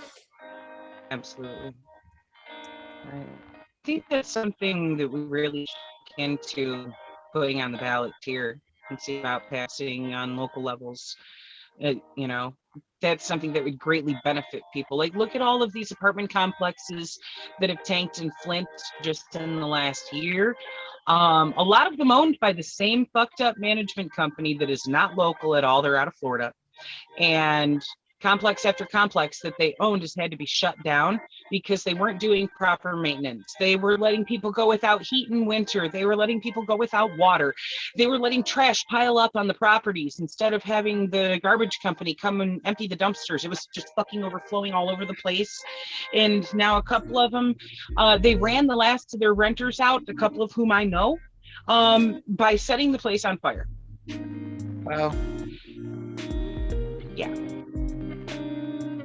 That it's one of those things that's like, wait a fucking minute, at this point we should be able to go fuck your corporation and seize those properties as public assets right here, and actually fix them up, get them up to par, and make them livable again, because those handful of apartment complexes in Flint alone could house so many people that right now are unhoused. We have overflowing shelters that don't have river people, that if you're not there by a certain time, you're not going to get a bed. And it's, way before the time that they require you to be in for the night, things like that. We could solve these problems by doing these things. Maybe that's something we need to put down as an action item to set forth. Yeah, actually, one of these days I want to do a deeper dive into some of the activism that I saw in Detroit in the brief period that I lived there. On the northeast chunk of the city, there are activists and houseless people that are literally taking over abandoned properties, remodeling them with upcycled materials and living in them. That's called adverse possession, if you're not familiar with that legal term. Yep. It's abandoned and you start squatting, and eventually you get squatters' rights. And if you're investing your money into fixing the place up, you can eventually, if I remember correctly from reading up on those local laws in Detroit, you can actually claim rights to the property if you've spent your money fixing it up. Or you've done work fixing it up. Either way, even if it's using, upcycled materials, you've invested of yourself with your time and your labor to improve the property, give you a legal claim for it. And in Detroit, they have specific local ordinances about it. If a house is abandoned and you start doing work on it, instead of the 7 years it would traditionally be, I think it's 12 months to claim a property by adverse possession. And we should look into laws like that on a broader scale. I think, actually, Cody, I think that could be a good thing for us to try to do here. Yeah, absolutely. And I, especially the past year or so with COVID and everything going on, I've been paying a lot of attention to, just the amount of unhoused community members I see out and about in the Phoenix metro area. And it really breaks my heart because, especially the way that a lot of these developers are treating housing in this community, it's not like, it's no longer, you're not buying a house, you are buying a representation of a storage of X amount of money that you own. And usually it's displacement. It puts people out of their homes that they've been in for generations. It contributes to gentrification. And I think, there are a lot of avenues we can explore as far as how we solve this. I think as far as from a public policy perspective, we could definitely expand community land trusts, which I think is a really important idea that hasn't really gotten enough of its time of day as far as expanding home ownership. I think another thing that would be really important to push for at the local level is a vacancy tax that's pretty heavily instituted. If you are not part of our community and you own this luxury condo complex or something, and you have all these housing units that are sitting vacant because you just want to store your money in our community, we're going to tax the hell out of you for it. And that is a reformist solution, but it is one of many things that I think we could do from a policy perspective that could help out with that. From the community and direct action perspective, I think another big part of why it's so important to build dual power and why we have this big idea of like we have to do a little bit in the system and a little bit outside the system is that, just look at what some of these tenants unions are able to accomplish when they stand together against these landlords who are just historically just cruelly treating their tenants because they've gotten away with it. So I think, I always come back to the idea that we're always stronger together, and it is hard to come together sometimes.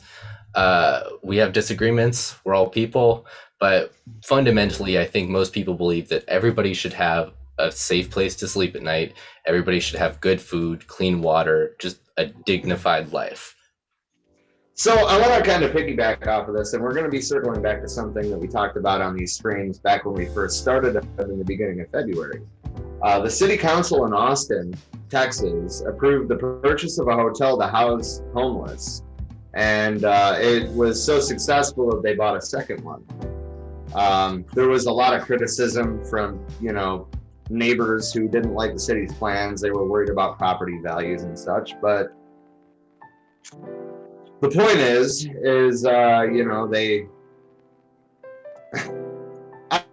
Okay, so like there was a co-owner of the Hampton Inn that led a protest against it. Okay, so I really don't care what he thinks about housing the homeless in a fucking hotel. I really don't. The point is, though, that the Austin City Council purchased a motel called the Candlewood Suites for $9.5 million.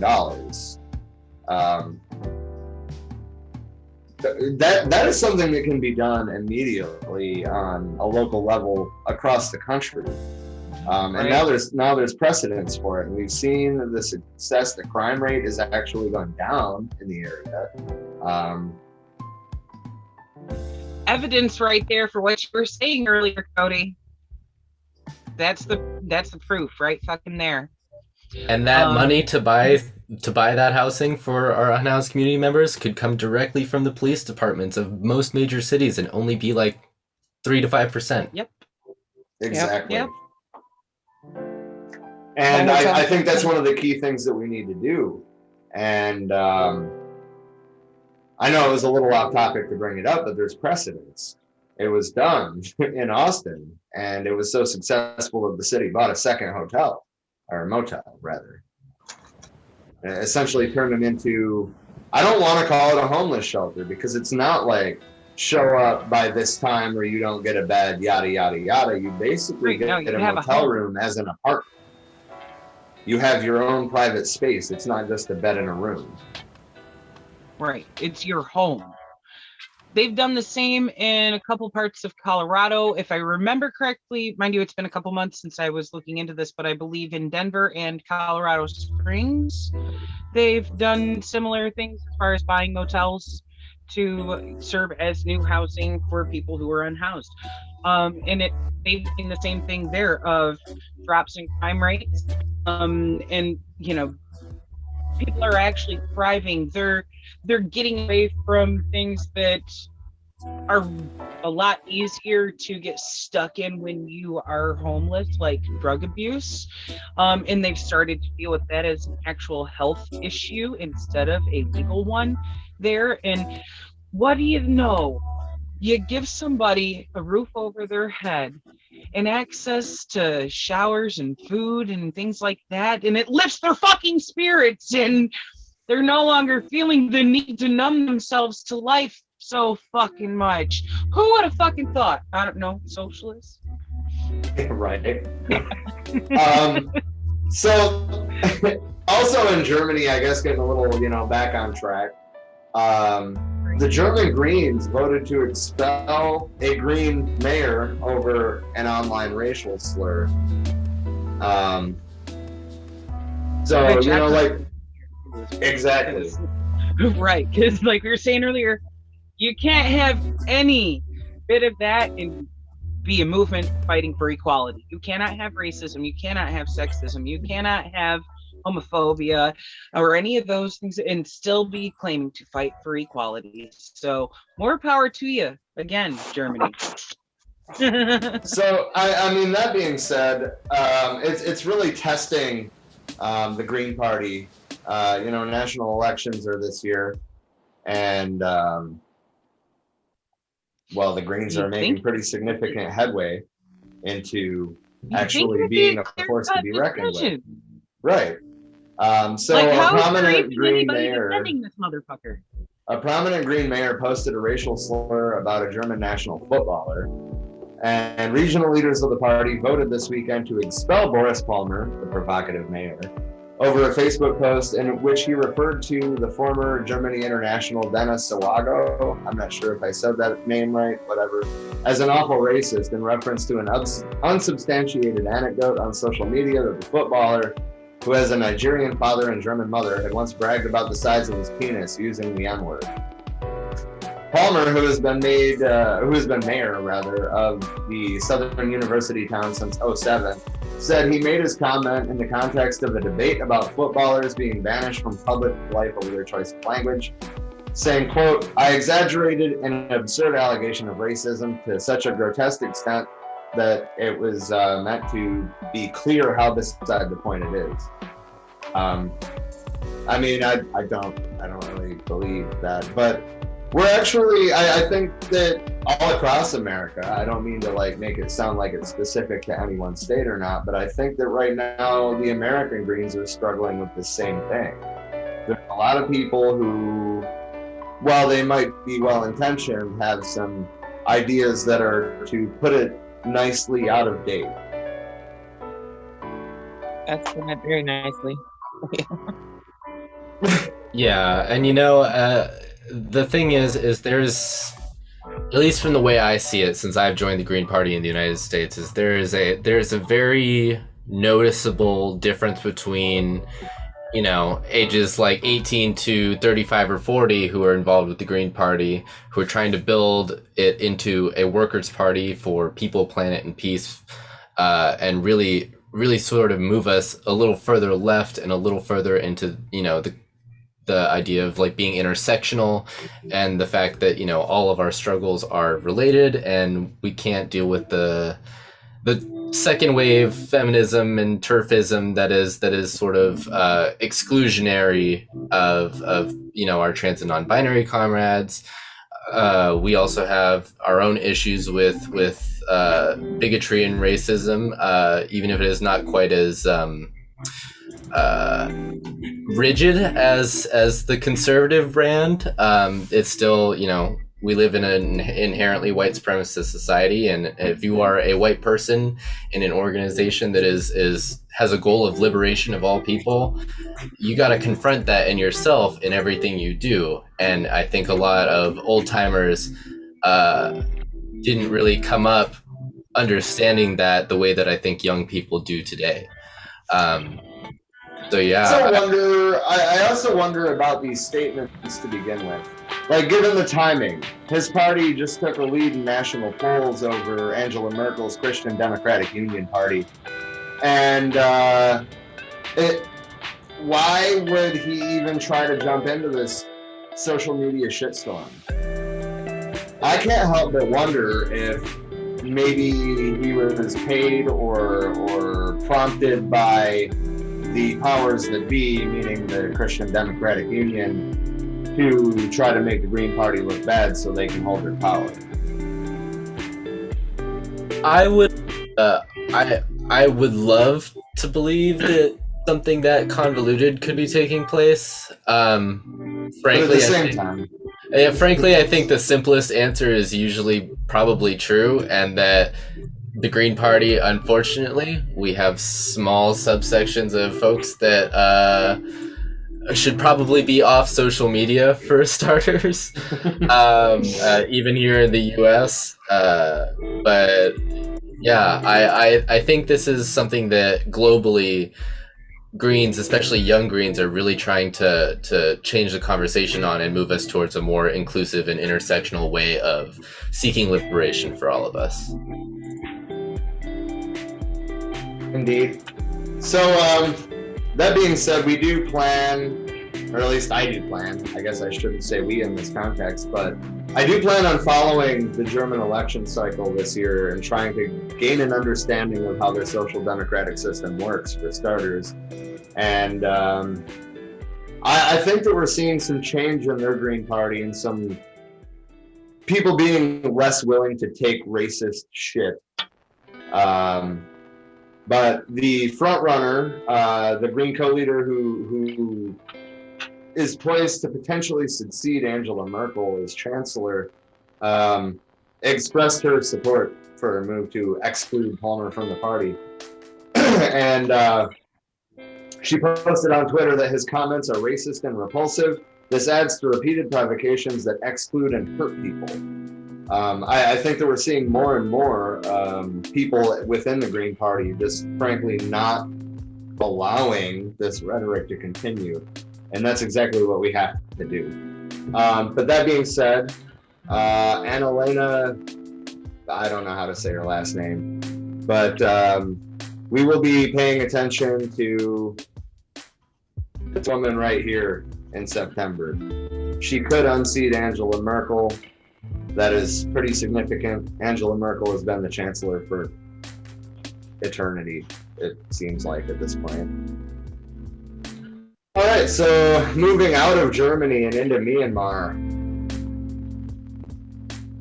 A poet's body was returned to their family with organs missing.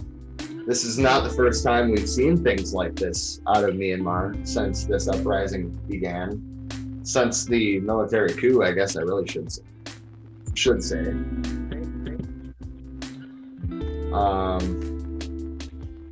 But he wrote in resistance to the generals who seized power. He was detained. It doesn't say for how long. But his body was returned. Hey, Donna's back. His body was returned to his family with organs removed. It doesn't say what organs, but the point is, why are they desecrating bodies at all? Right. Like, it's intimidation. It's nothing more. It's nothing less.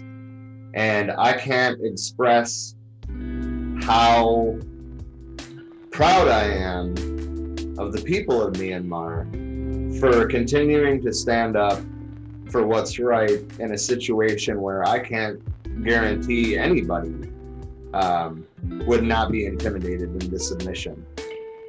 Right. That's some real fucked shit to have to face dealing with just for speaking your piece about your fucking rights as, you know, a human being. That somebody could fucking disappear your ass and send you back in pieces. You know, it's fucked. It's fucked. So yeah, agreed. Like they've got mad respect for me too for continuing to fight in the face of that, because that's exactly what those motherfuckers are wanting, is to scare them away from it with that. It's trying to traumatize them to get them to stop fighting for their rights. Don't let them, you know?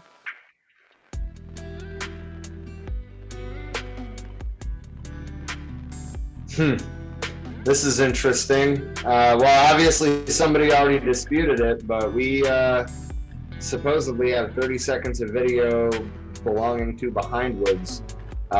We get flagged by Behindwoods. Probably this is the second time in a row. So right now we have no viewers on. Video. I know.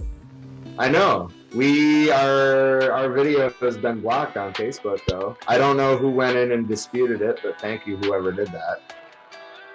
I'm gonna shift over to our YouTube channel real quick.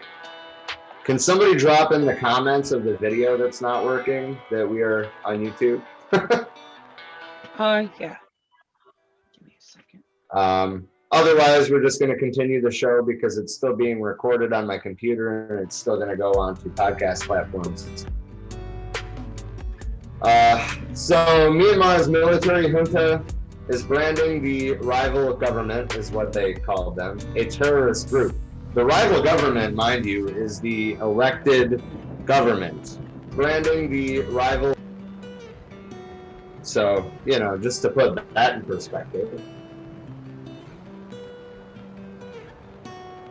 Does anybody have any thoughts on that? Like, how do you brand a democratically elected government as a terrorist group? And how do we do that? Well, hold up a minute. The United States does it all the time. Yeah, you're right. What were you saying, Trisha? I'm sorry. I said, look who we had for president last. Yeah, you're right. Look at them committing terrorist acts, literally. So, I mean, you know, and I'm not just talking about shit, which I only find to be a terrorist act because their votation was the wrong one. But I digress. The fact of the matter is, it does happen. Sometimes people get elected that it's questionable of really how did this motherfucker get this seat. It depends on what they're doing with it. Are these elected officials terrorizing the people there? Definitely ask of the people if they are rising against, you know, their government. Of, well, what's your reason? What is the cause here? They might have a justifiable one. You never know. Right.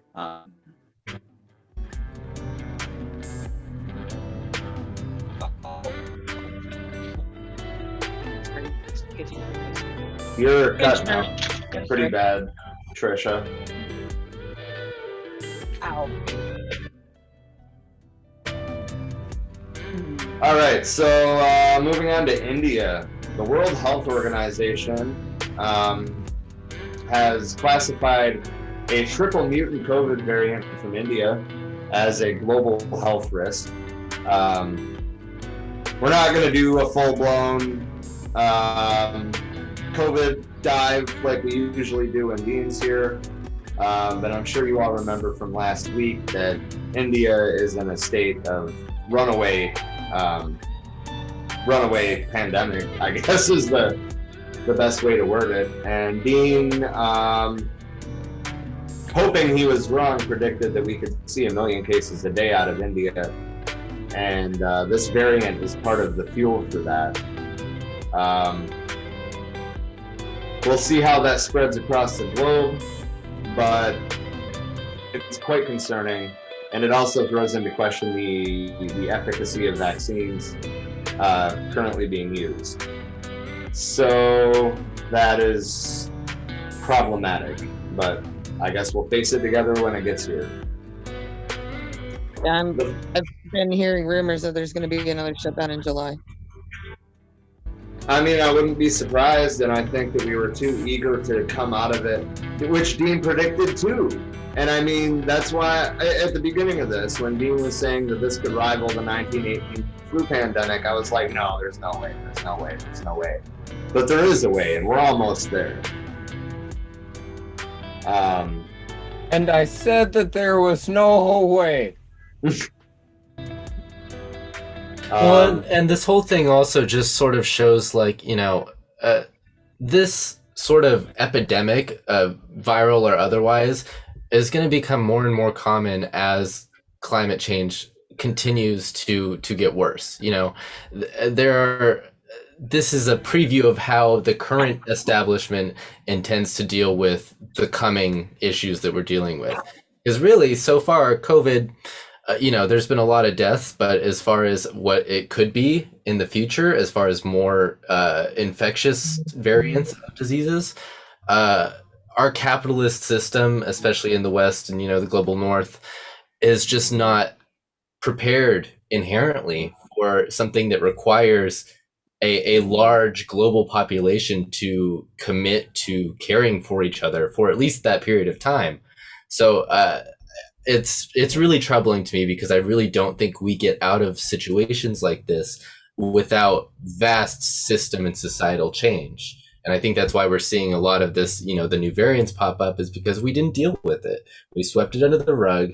We waited until we had a vaccine, which we're still not sure, how well it works and what the future of that is going to look like.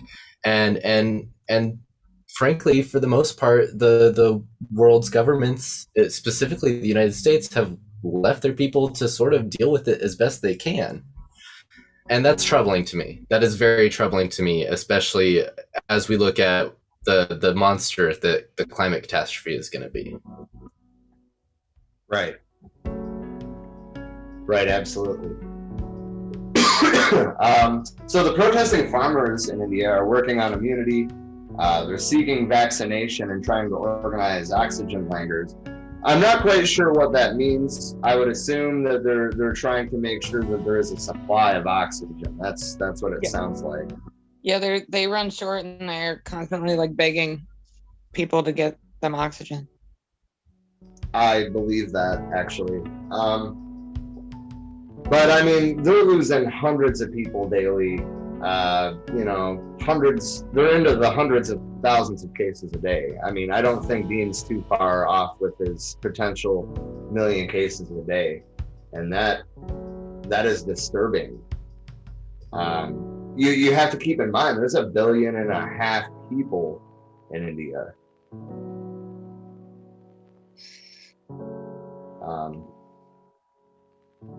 But yeah, there seems to be a lot of pressure for a national lockdown in India, which has not happened yet.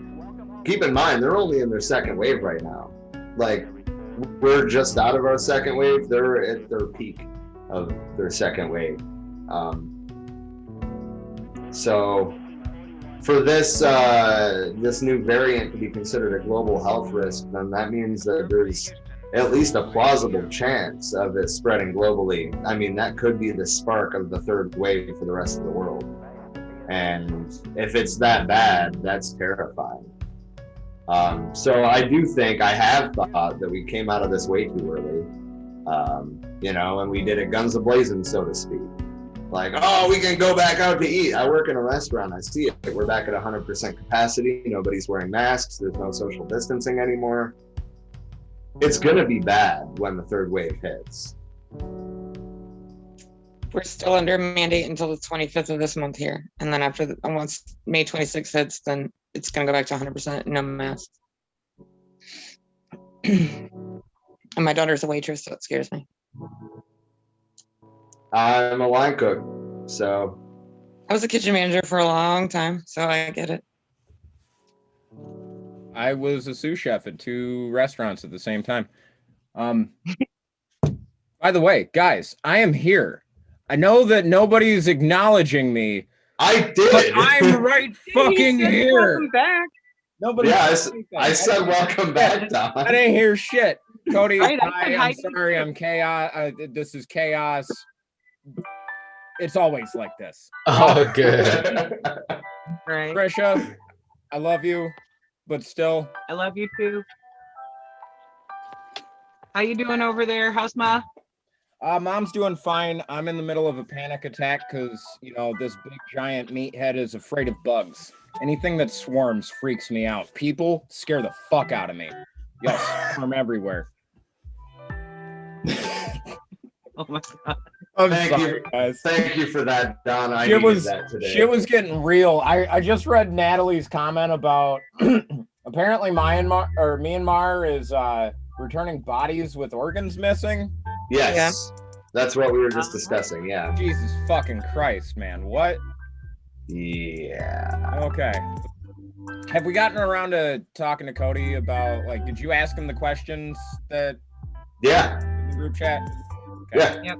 Okay. All right, I'm not going to derail this anymore. Back to being on mute. Oh, you're good. Don, you actually might have something to say about this. We've all talked about climate change a lot, and I'm sure that we're all aware at this point that one of the few countries that's actually doing anything is France. And there are thousands of people protesting Macron's climate pledges, saying that it's nowhere near enough. And the reason that I said Don might have something to say about it is because we're always talking about how the French know how to revolt. They do. They really do. But, well, what are they doing to protest this time? Or did they have the guillotines out? Or are they dumping shit on the parliament? Like what? Well, I mean, I don't know about all that yet. I haven't even read the article yet, but the picture here is, just a shit ton of masked people in the streets. Hey, look at that French horn player. She ain't wearing a mask. Yeah. Well, no shit, Don. Wait a minute. Since it's in France, is she just a horn player? That's a good question. I'm sorry, guys. Again. Oh goodness. Oh, man. We have needed your fucked up sense of humor in here tonight, man.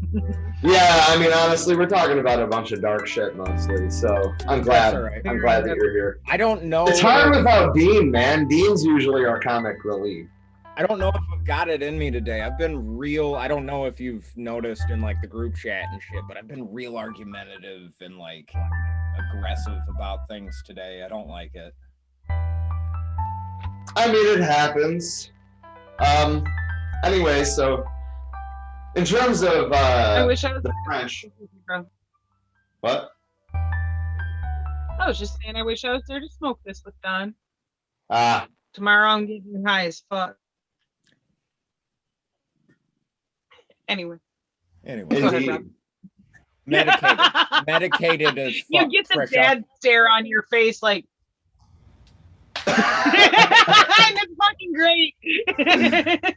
Oh man. Little behind the scenes, everybody. Rob does that literally all the time. He's looking at me like that right now. That smile's fake, I can tell. This is just my face, guys. It is because of that mind you, even though I'm a full fucking decade older, you have been listed as my dad on Facebook for almost a decade now. Because you give the dad to everybody, and it's fucking golden. But I'm not as good at it as the old man. The old man don't know where he's looking. He has full dadness to bring to the table with it. So far, you're just a fur baby father, so it's limited. I mean, to be fair, the old man is blind. I don't know how he sees any of us. He sees through everybody's bullshit, though. Very dad-like. Oh, God. Anyway, so these nationwide protests came after the lower house of the French Parliament this week approved a climate bill aiming at curbing greenhouse gas emissions that environmental activists say don't go far or fast enough. As it stands, the proposed law is a climatic and social failure. Ensemble pour le climat, meaning together for the climate. Meanwhile, Greenpeace France denounced the government's refusal to take action for the climate. Why can't we get a turnout like this here? I mean, tens of thousands of people in Paris alone over the government actually trying to take some sort of action on climate change. Here we have no action on climate change and no movement in the streets to force it. When was the last time tens of thousands of Americans agreed on fucking anything? Occupy. Okay, so like almost 10 years ago now? Yeah. Actually, I don't know, man. The movement for Black Lives is pretty much at that point, I think. Okay, so once a decade, we agree. But I hope that a lot of the momentum going with BLM, I'm hoping that they are networking with people from Occupy, because a lot of us have remained in contact with each other, and that's how this podcast was born. Down. Huh?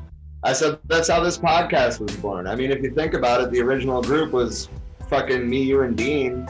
I mean, Don was like, I don't know, maybe I'll be part of it, but it was pretty much me, you, and Dean, a bunch of Flint occupiers, like, hey, it's been 10 years. Let's try to do something.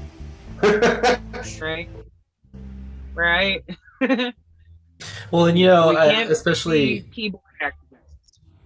Well, like those of you who were occupiers, because I'm a little younger. I'm a little on the younger side. Just turned 23 on Friday. Thank you.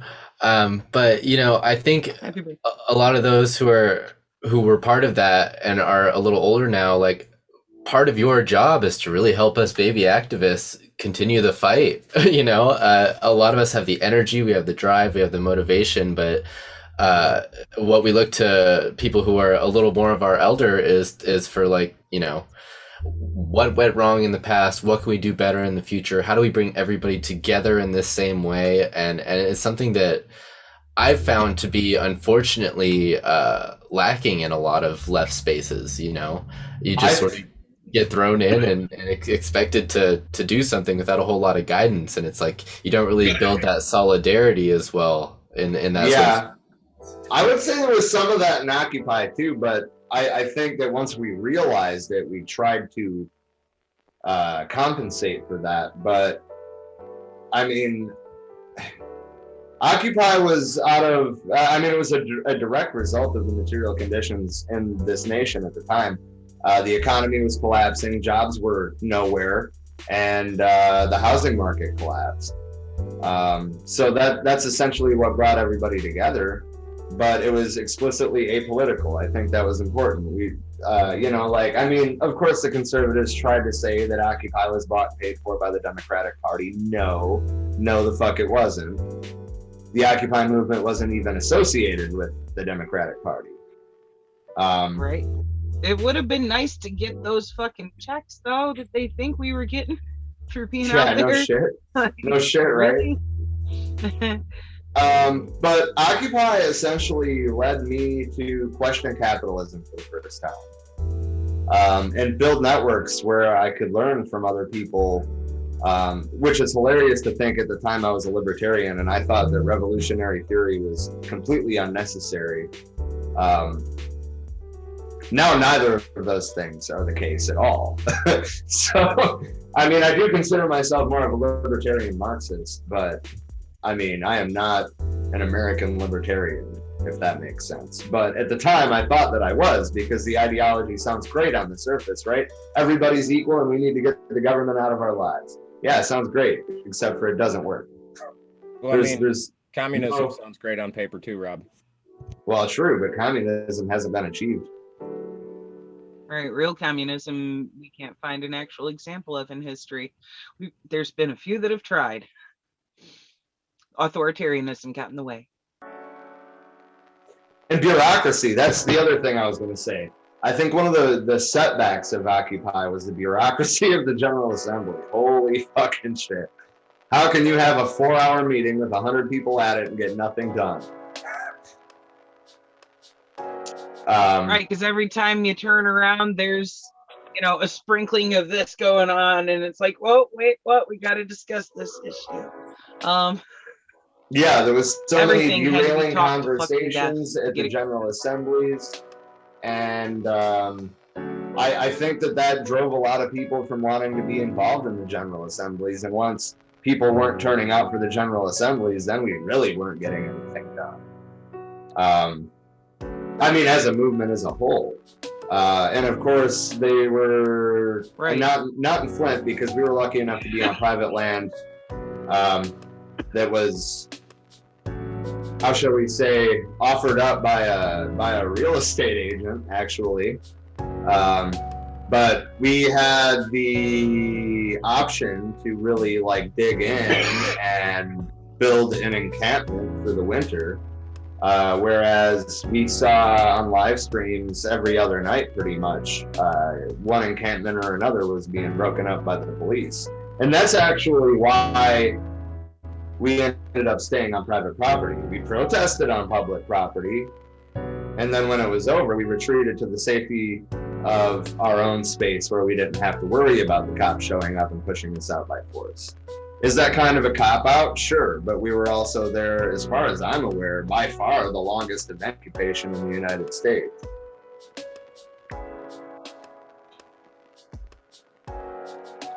Ours went almost a full year. Almost. But yeah, I mean, I was there for like 7 months, and then I went down to Detroit for 6 months, which Detroit still had activism going on, but it wasn't the Occupy movement as it was known prior to that. A bunch of activists moved into this shitty slum in Southwest Detroit, and there was an organizing space below it for probably about a year. And then the activists that were living in said slum organized against the slumlord with the rest of the tenants, and well, we no longer had the activist space. But that being said, I think that what happened needed to happen. There was a lot of issues in that building. I'm not even going to go into that, it's too off topic, but there was a lot of issues in that building. So that being said, enabling a law like we were discussing earlier of seizing that. right. I think that moving forward, we need to, I think that honestly, they have it pretty well figured out in the movement for Black Lives. And they seem to have, at least in George Floyd Square, a system that, in my opinion, and maybe I'm wrong on this, it seems to be adapted from the General Assembly system. But they got rid of the ridiculous hand signals, and it's a little more organized and a little less bureaucratic. It's a little harder for somebody to come in and completely derail what you're trying to accomplish.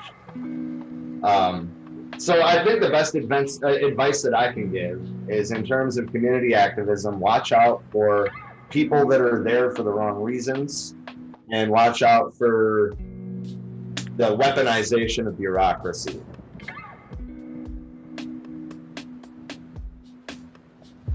Anyway. That's exactly what it is. And that's exactly what it was.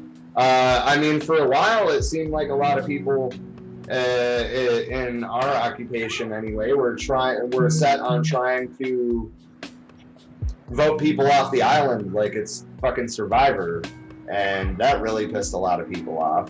And well, there were a couple exceptions where people were kicked out, but it was for misbehavior, not for disagreements on ideas.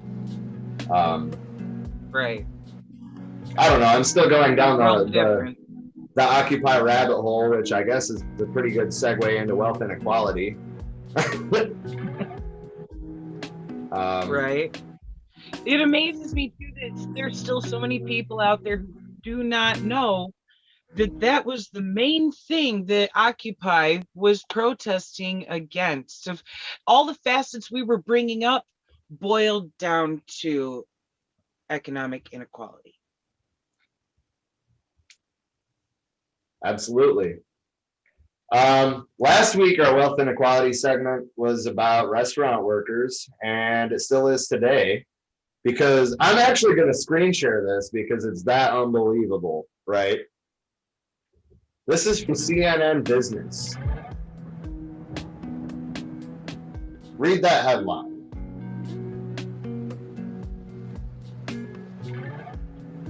for them beautiful. to actually acknowledge it, it's like, okay, about fucking time you start paying attention. Because Yeah, I was gonna say, this is not new. It has been made a lot worse by COVID, but like, I was a server when COVID hit. And I think just about everybody here has done some kind of service industry thing. That job sucks. Like, there's no it does. ifs, ands, or buts about it.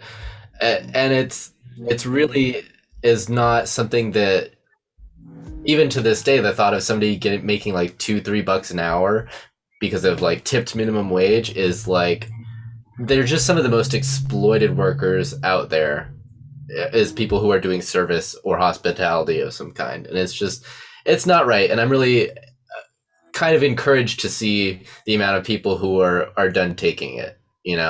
I think that industry specifically needs a wake-up call that they need to treat their workers a lot better than they have been. Right.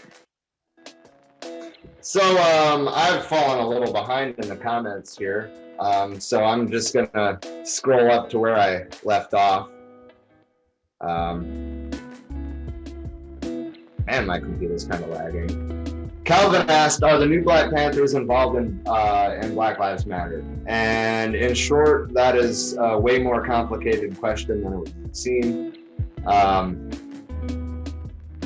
They do support what's going on. The Black Panthers in Minneapolis did a press conference with Unicorn Riot expressing their support for the movement of Black Lives and talking about why they as individuals were involved with the Black Panther Party. But I don't think that as a blanket statement you can say that they're involved. I think that they directly influenced the movement for Black Lives, though. Natalie said, Rob, I beg to differ. Do you know many Republicans? I know that there are many that are nowhere near supporting Black Lives Matter. I tend to agree with that, but that being said, simply the statement Black Lives Matter is a mainstream acceptable statement now. It was nowhere close to that in 2014 when it started. I guess what I'm trying to say is that Black Lives Matter could be at a critical mass.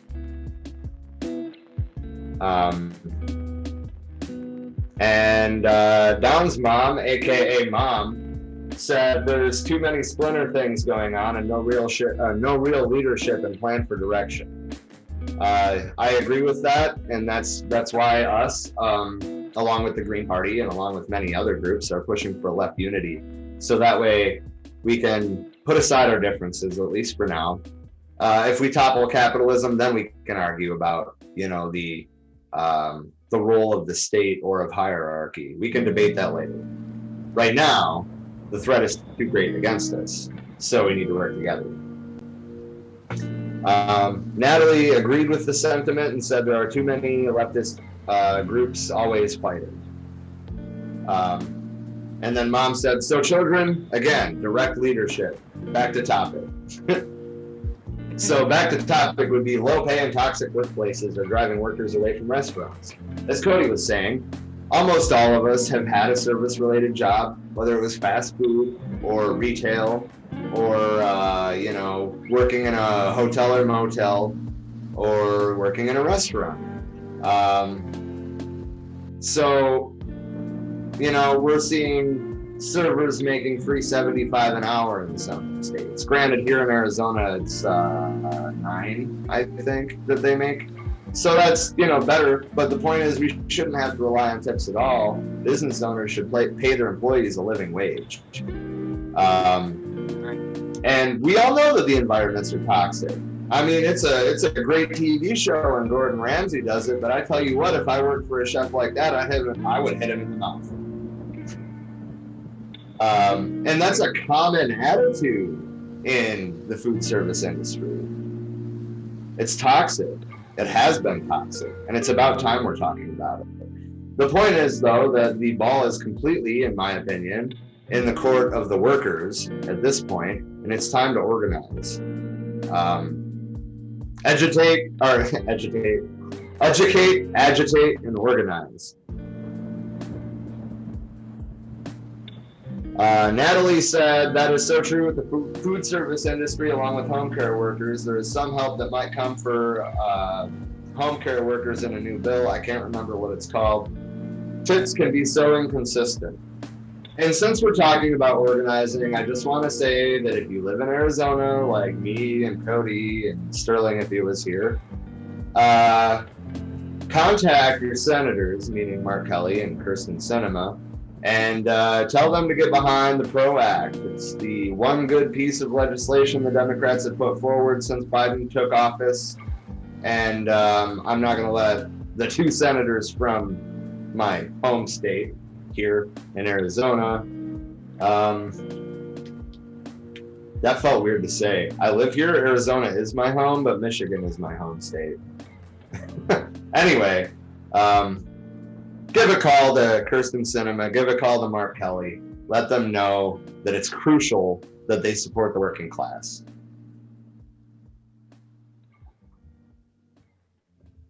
Anybody else have anything they want to throw on that? Yeah, I mean, Mark Kelly and Kirsten Sinema, just being Democrats, are unfortunately going to have to be pushed. That's just part of the name of the game until we get somebody better in. I think the PRO Act is really important, and it's something that we have put out some infographics on the Young Ecosocialists. I believe our Instagram. We have a whole list of like where you can find their offices and phone numbers and facts and all that fun stuff. So please, definitely, if you are an Arizona resident, contact Mark Kelly, contact Kirsten Sinema, tell them to pass the PRO Act. It's very important for organized labor. I mean, especially being in a right to work state. And I know that my Michigan comrades understand that as well, because they're also a right to work state. But it makes it damn near impossible to organize a workplace for the first time. Mom, I'm going to address your comment in a minute. Natalie, HR 1 is not the bill we're talking about. HR 1 is the Voting Rights Act that has a bunch of poison pills hidden in it. So HR 1 sounds good until you really dig into it. Ultimately, though, I do not support HR 1, but the PRO Act is protecting the right to organize.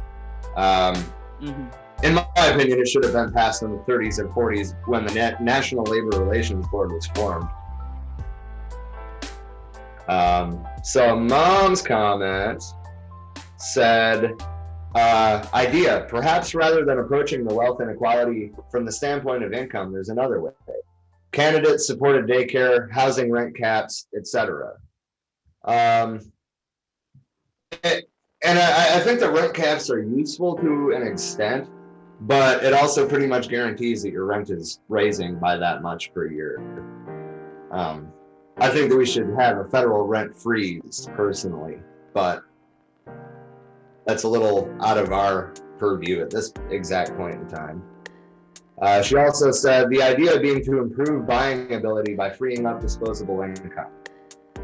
So if the system supported childcare and healthcare, honestly, are two big ways that we could support buying ability. And I think that's important. So I'm glad that you brought that up. I was a little bit confused by your first comment, but you clarified it with the second one. Anybody else have any thoughts on that? All right, moving on. So the next one's going to be power of a strike. I was actually going to exclude this segment today because I didn't have anything for it. And then lo and behold, on my Google newsfeed on my fucking Android phone, I saw the headline, 2021 could be the year labor strikes back. And I'm down with that. Right. Computer's lagging a little bit. I'm waiting for the article to open. There we go. So, with a new Democratic administration in place and so many union contracts about to expire, 2021 could be a major turning point in the labor movement. I feel like that kind of sets up the narrative like the Democratic administration is going to do something about that. But the only way that that's going to happen is with serious pressure from unions themselves on the Democratic Party. It's not going to happen just because the Democrats want it to pass. They're going to have to be forced. That was the whole idea of holding Biden's feet to the fire. Anyway, so this is just a bit of an excerpt. I'm going to drop the link. It's from a podcast on the Mark Steiner show. But I'm going to drop the link in the comments. There we go. So basically, Mark Steiner is joined on this podcast by a longtime union organizer and Boston's SEIU Local 888 Chief of Staff Rand Wilson to discuss how labor can seize this moment and turn 2021 into a year of mass solidarity. COVID has turned our economy upside down, frankly. And it is really, in a lot of ways, as I already said, put the ball in the court of the workers. So it's on us at this point to make it a year of mass solidarity. And I think that's crucial. So I'm not going to go through the entire interview because, it's pretty much a whole hour.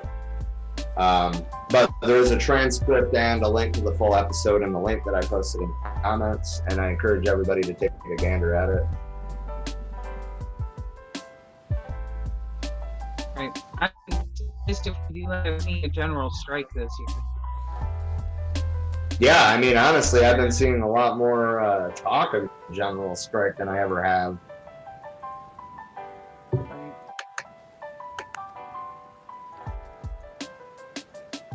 All right, so does anybody have any guesses what the next segment is?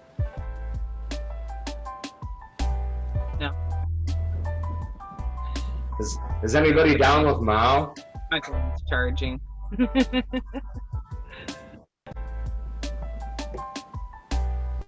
Aw, shit. Oh, shit. All right, so give me just a second here. I'm opening the link to the Marxist Internet Archives. I'm copying said link and I'm dropping it in the comments if you want to follow along. We are on page 60 of the PDF that is on that link. That is chapter 11, the mass line. I think it is, I don't want to say the most important chapter in the whole damn book, but it's up there. It's up there with dual power.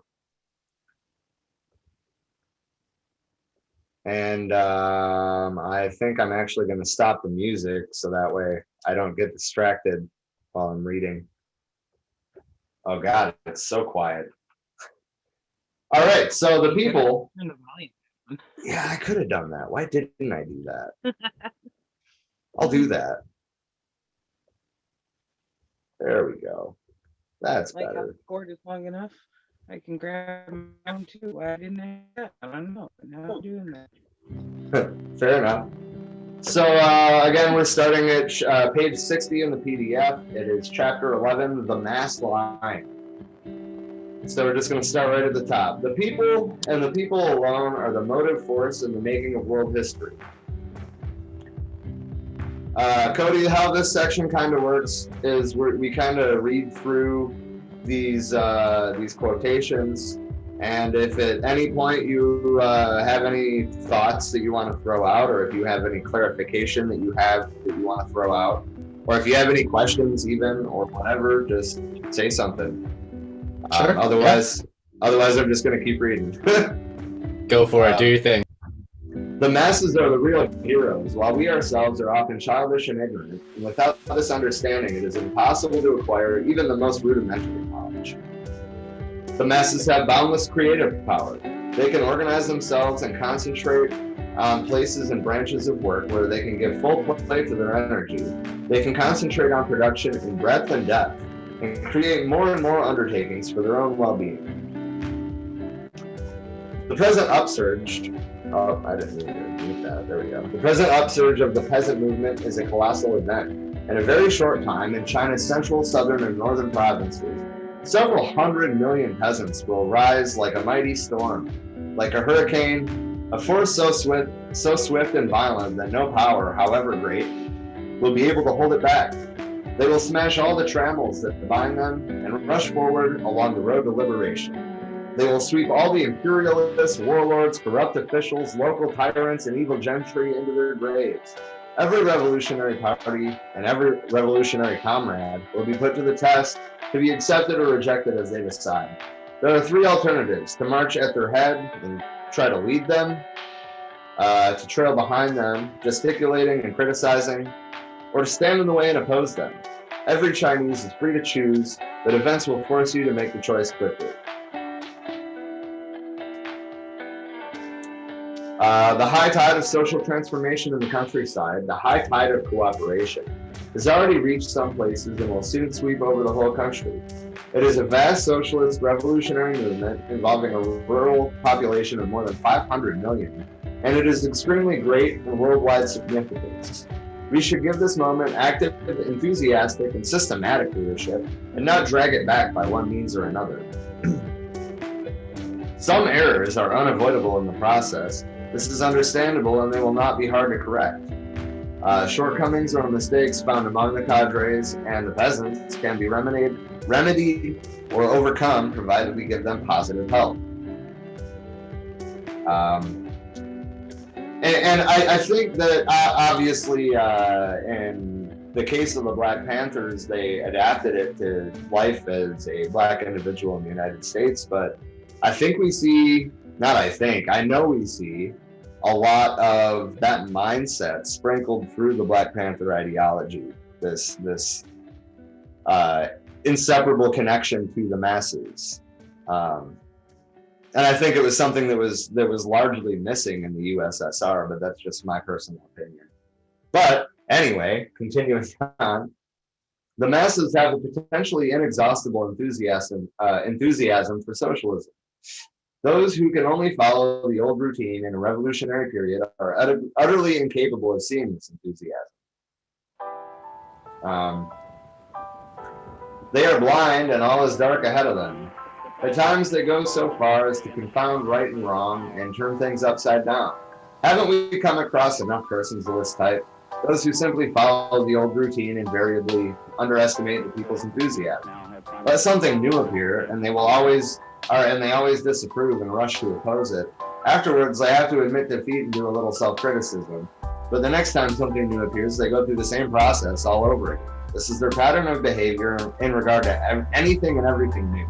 Such people are always passive, always fail to move forward at the critical moment, and always have to be given a shove in the back before they move forward.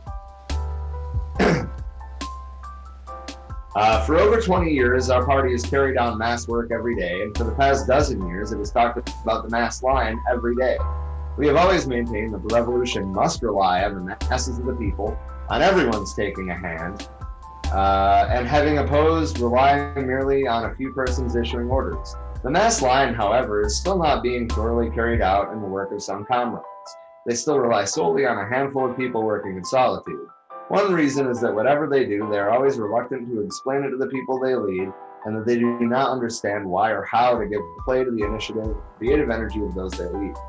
Subjectively, they too want everyone to take a hand in the work, but they do not let other people know what is to be done or how to do it. That being the case, how can everyone be expected to get moving? I accidentally hit page up. to get moving, and how can anything be done well? To solve this problem, the basic thing is, of course, to carry out ideological education on the mass line, but at the same time, we must teach these comrades many concrete methods of work. I think that is very much what the Black Panthers were centered in. They were always carrying out education of the masses, and they were always showing their comrades how they could improve their material conditions. Always. That was their entire focus.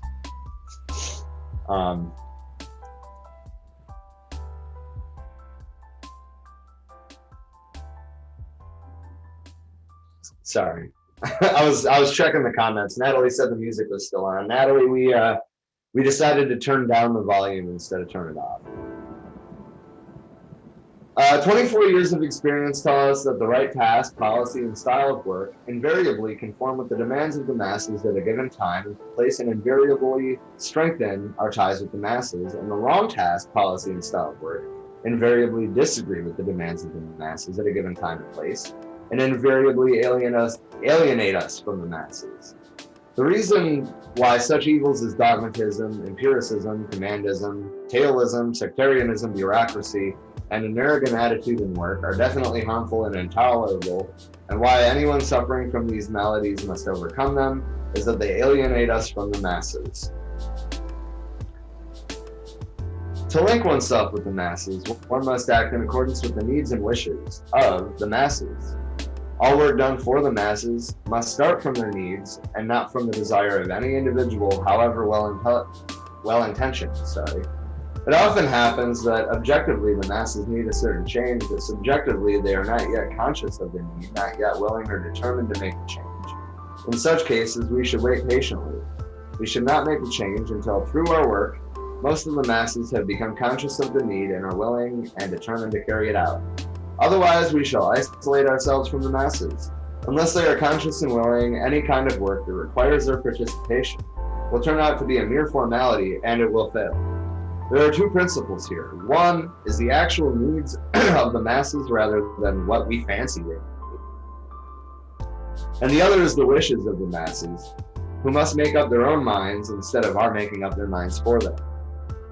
Which is something else I think the Green Party has been doing pretty good at doing, is finding out directly from people, hey, what can improve your life? What can improve, well, I already said your life. What can improve your material conditions?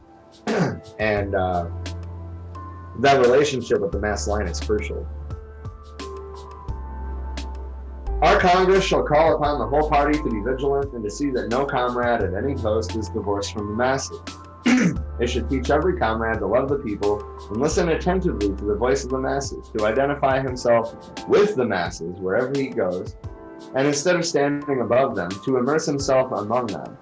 So, the whole idea of the mass line, in short, is that the Communist Party of China was never supposed to be a ruling class, which was ultimately one of the big fallbacks in the setup of the USSR. It was aimed at keeping tied to the mass line, and it was aimed at meeting needs rather than meeting wishes. And I mean, essentially what we're seeing little by little as we get through this is they are removing some things that they found problematic with the way the Bolsheviks did things, and they are adding things that they feel that the Bolsheviks fell short on. And that's what we still need to do. We can criticize something and acknowledge that it had faults, but we can still learn from it. It's not a black and white either or situation. Anyway, if we tried to go on the offensive when the masses are not yet awakened, that would be adventurism. If we insisted on leading the masses to do anything against their will, we will fail. If we did not advance when the masses demand advance, that would be right opportunism. Commandism is wrong in any type of work because in overstepping the level of political consciousness of the masses and violating the principle of voluntary mass action, it reflects the disease of impetuosity. I know I butchered that. Anyway, our comrades must not assume that everything they understand or that they themselves understand is understood by the masses. What he's trying to say here is don't talk down to people. Put it in words they can understand.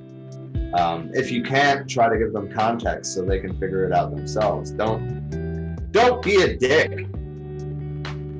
Yeah, and if I can just interject for a second, yeah. I think to that point, I'm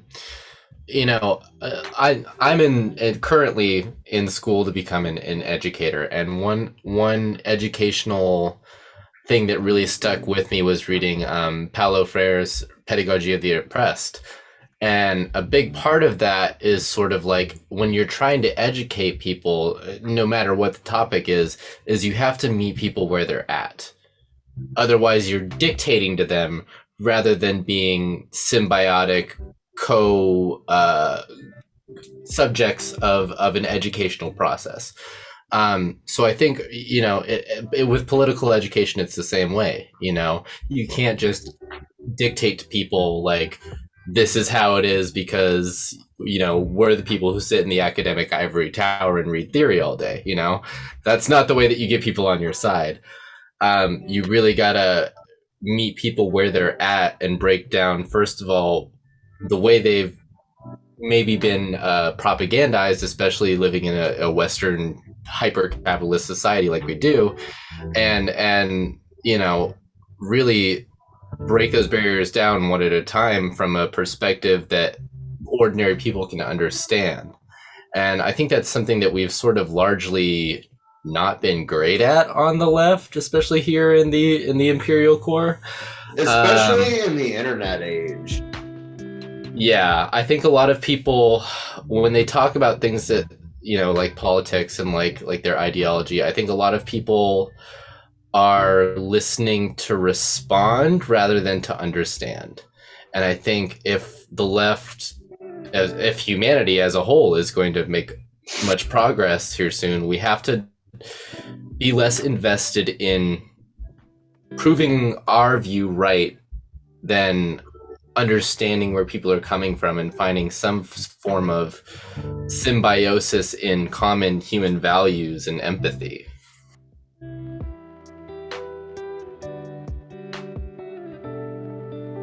I totally agree. And I think it's also important to, like you said, we don't want to be in our ivory tower, but that being said, theory is important because we have to learn what's been done, what's been tried, what went wrong, what went right, how to build on that. And that being said, I think that we need to learn not just from, more hardline communists, like right now, obviously we're reading Mao, so that's kind of the discussion. But there's a lot you can learn from anarchists as well. I mean, look at their cell structures. They're almost impossible to infiltrate. And that's probably going to be pretty important in any sort of revolution in a hyper police state like we're in right now. But you can never talk down to the people. You always have to meet them where they're at. But you also have to correct bad behaviors, and there's kind of there's a fine line there. You don't want to tell people what to think, but you also can't stand for, racist rhetoric or otherwise hateful rhetoric. So, there is a balance. And this whole thing, Marxism is a science. If you haven't figured that out through our conversations yet, first and foremost, I think Marxism is a lens in which you observe the world around you. But more than that, it's a scientific method, figuring out why societies do the things they do and how to push it in a forward-thinking direction instead of allowing regression. A lot of philosophers simply want to observe the world and be like, oh, this is what's wrong. Marx is one of the few that was like, and here's how we fix it. But it's a science. So, as we go on and on and on, there's more and more work that needs to be done in figuring out what's right and what's wrong. That was kind of long-winded, but I got there eventually. Anyway, so I skipped the rest of the quote that I was in. I just wanted to say that he also clarified that we can't fall. The party can't be like pushing a regressive agenda, compared to the population. Yes, you have to meet people where they are, but if the people advance, the party needs to advance with them. And basically he said that in 3 paragraphs. So I just shortened that up quite a bit. But anyway, moving forward, take the ideas of the masses and concentrate them. Then go to the masses, persevere in the ideas, and carry them through so as to form correct ideas of leadership. This is the basic method of leadership. In all the practical work of our party, all correct leadership is necessarily from the masses to the masses, This means take the ideas of the masses, meaning scattered and unsystematic ideas, and concentrate them through study, turn them into concentrated and systematic ideas. Then go to the masses and propagate and explain these ideas until the masses embrace them as their own, hold fast to them, and translate them into action. Test the correctness of these ideas in action. Then once again concentrate ideas from the masses, and once again go to the masses so the ideas are persevered. So it's a continual theory of knowledge, like I was just talking about. I guess if I would have read the next paragraph, I wouldn't have even had to go on the spiel that I did. Such is the Marxist theory of knowledge. We should go to the masses and learn from them, synthesize their experience into better articulated principles and methods, then do propaganda among the masses, and then call upon them to put these principles and methods into practice so as to solve their problems and help them achieve liberation and happiness. There are people in our leading organs in some places who think that it is enough for the leaders alone to know the party's policies and that there is no need to let the masses know them. This is one of the basic reasons why some of our work cannot be done well. That's also what led to purges in the party that probably weren't carried out in a very great way. I'm sure we'll talk about that at some other point, though. In all mass movements, we must make a basic investigation and analysis of the number of active supporters, opponents, and neutrals, and must not decide problems subjectively and without basis. Meaning, if there's a mass movement, look into what's going on. Don't just be like, oh, this has a lot of support. It's right. Trump had a lot of support. He wasn't fucking right. Anyway, the masses in any given place are generally composed of three parts: the relatively active, the intermediate, and the relatively backward. The leaders must therefore be skilled in uniting the small number of active elements around the leadership and must rely on them to raise the level of the intermediate elements, and to win over the backward elements. And I think that's a big part of where we're at in the Green Party right now, ultimately. Or, I mean, the movement for Black Lives, for that matter, is pretty in that spot right now, too. They're trying to, which, I mean, some of us white allies have already been doing this, but they're actually saying, like, hey, white silence is violence. If you're an ally to this, then call out your racist uncle at Thanksgiving. You know, this is, we need to fight back against the backward elements. And I think that America as a whole is slowly but surely drifting in that direction. Anyway, to be good at translating the party's policy into action of the masses, to be good at getting not only the leading cadres, but also the broad masses to understand and master every movement and every struggle we launch. This is an art of Marxist-Leninist leadership. It is also the dividing line that determines whether or not we make mistakes in our work. However active the leading group may be, its activity will amount to fruitless effort by a handful of people, unless combined with the activity of the masses. On the other hand, if the masses alone are active without a strong leading group or organize their activity properly, such activity cannot be sustained for long or carried forward in the right direction or raised to a high level. Don's mom was saying that in the comment. We need a strong leading group. We need unity. We need something to unite behind. I am conflicted on this because my personal philosophy is one that sort of is a little bit antithetical to this democratic centralization that occurred in Marxist-Leninist societies in the past. I think that we should be striving more towards a delegatory democracy that starts at the communal level and works up with essentially a flip of the way power works here. So instead of having our largest geographical confederations or councils or Congress, whatever you want to call it, having the most amount of power, we want to put that power back in localized hands. And so I have some issues with the Maoist framing of the masses as being separate from those in the party. I think there are post-leftists, people who are sort of in the new left, that criticized Marxist-Leninists for this sort of framing in a lot of their ideas. And so I think as we move into the new century and the evolution of Marxism and anarchism and left ideologies, I think we really need to look more into how we can get back to the original Hellenic idea of the polis and participatory democracy by everybody in a society, rather than putting faith in a vanguard party, which historically has made gains, but has ultimately been a failure.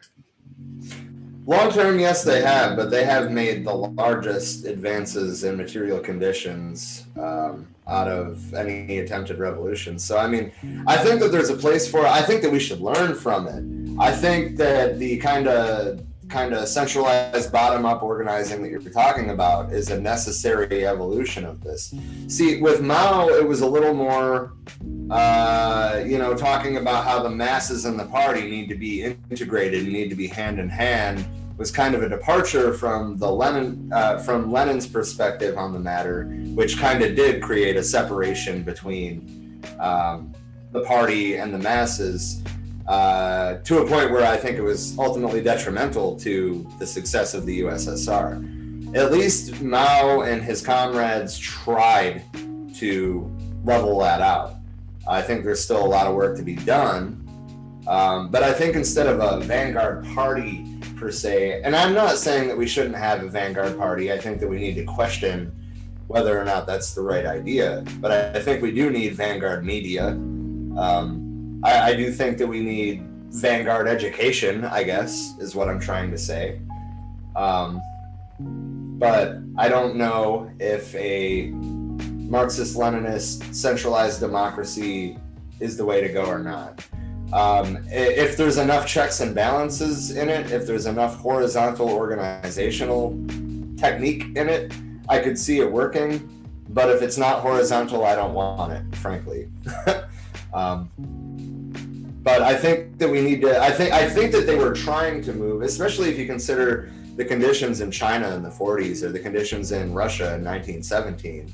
They were coming out of brutal imperial times. And they had no real even flirtation with bourgeois democracy.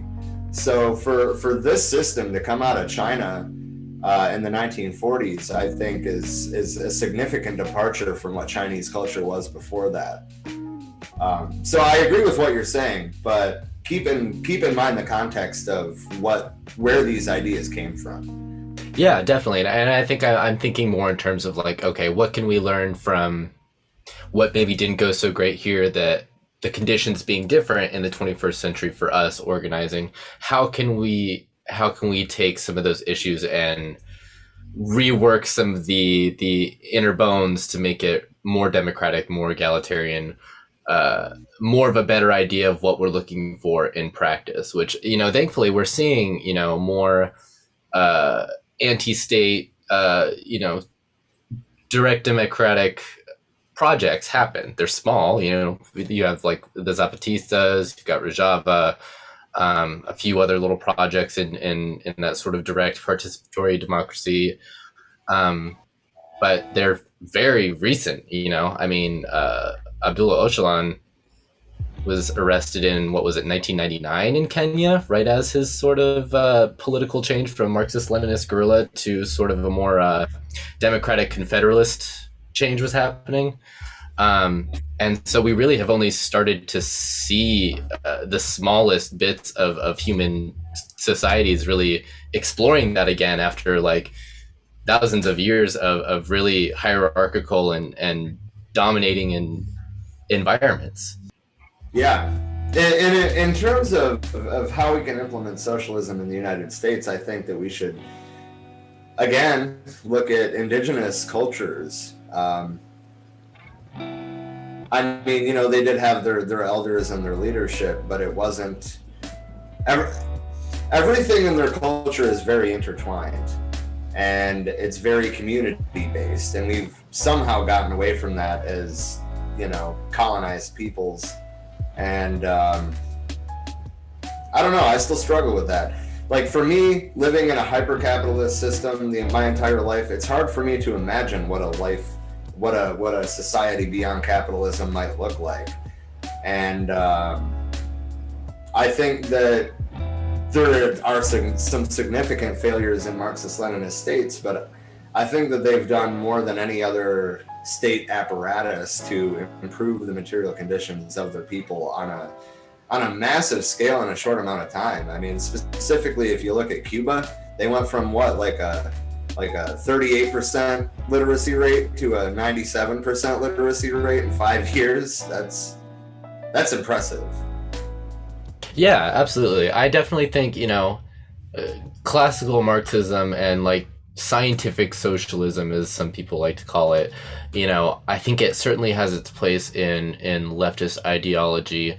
My gripe, and some people's gripe in the green world, and especially the social ecology world, is that the dialectical materialist view of things is a little bit reductionist. We're talking about these class conflicts and how that affects how our society is going, but we're not talking about the issue of power and hierarchy and domination, especially over between human beings and between humans and our environment, and how we've got to a point where we've become so disconnected and really are working towards in a capitalist society what is essentially the reverse of what life wants to do, right? We start out as the simplest sort of organisms that adapt and change and become more complex and diverse in biodiversity. And what capitalism is doing and is really reversing that process. It's making our culture much more simplified. It's making our biodiversity much more simplified. It's taking a lot of the diverse evolutionary changes out of our first nature, just evolutionary society, and is really just seeing them as resources to be exploited. So, and we don't have that quite as much in like modern Marxist circles, right? There is at least a little bit of a nod to like, okay, maybe ecology isn't such a bourgeois liberal thing to worry about. Like that might actually be an issue. But I agree on the concrete of Marxist-Leninist states in the past having increased people's materials conditions in a rapid period of time, which is great. I think it does leave out other issues that we need to address if we're talking about total intersectional liberation of people, planet, and peace. Right? Does that make sense? Yeah. Oh yeah. That totally makes sense. I do have concerns about a complete, a complete, what's the word I'm looking for? Committal to nonviolence. I do think that there are instances where violence is the only answer, especially when it comes to fascist states. I mean, where would the Jews in Germany have been in 1945 had the Red Army not came and liberated the camps?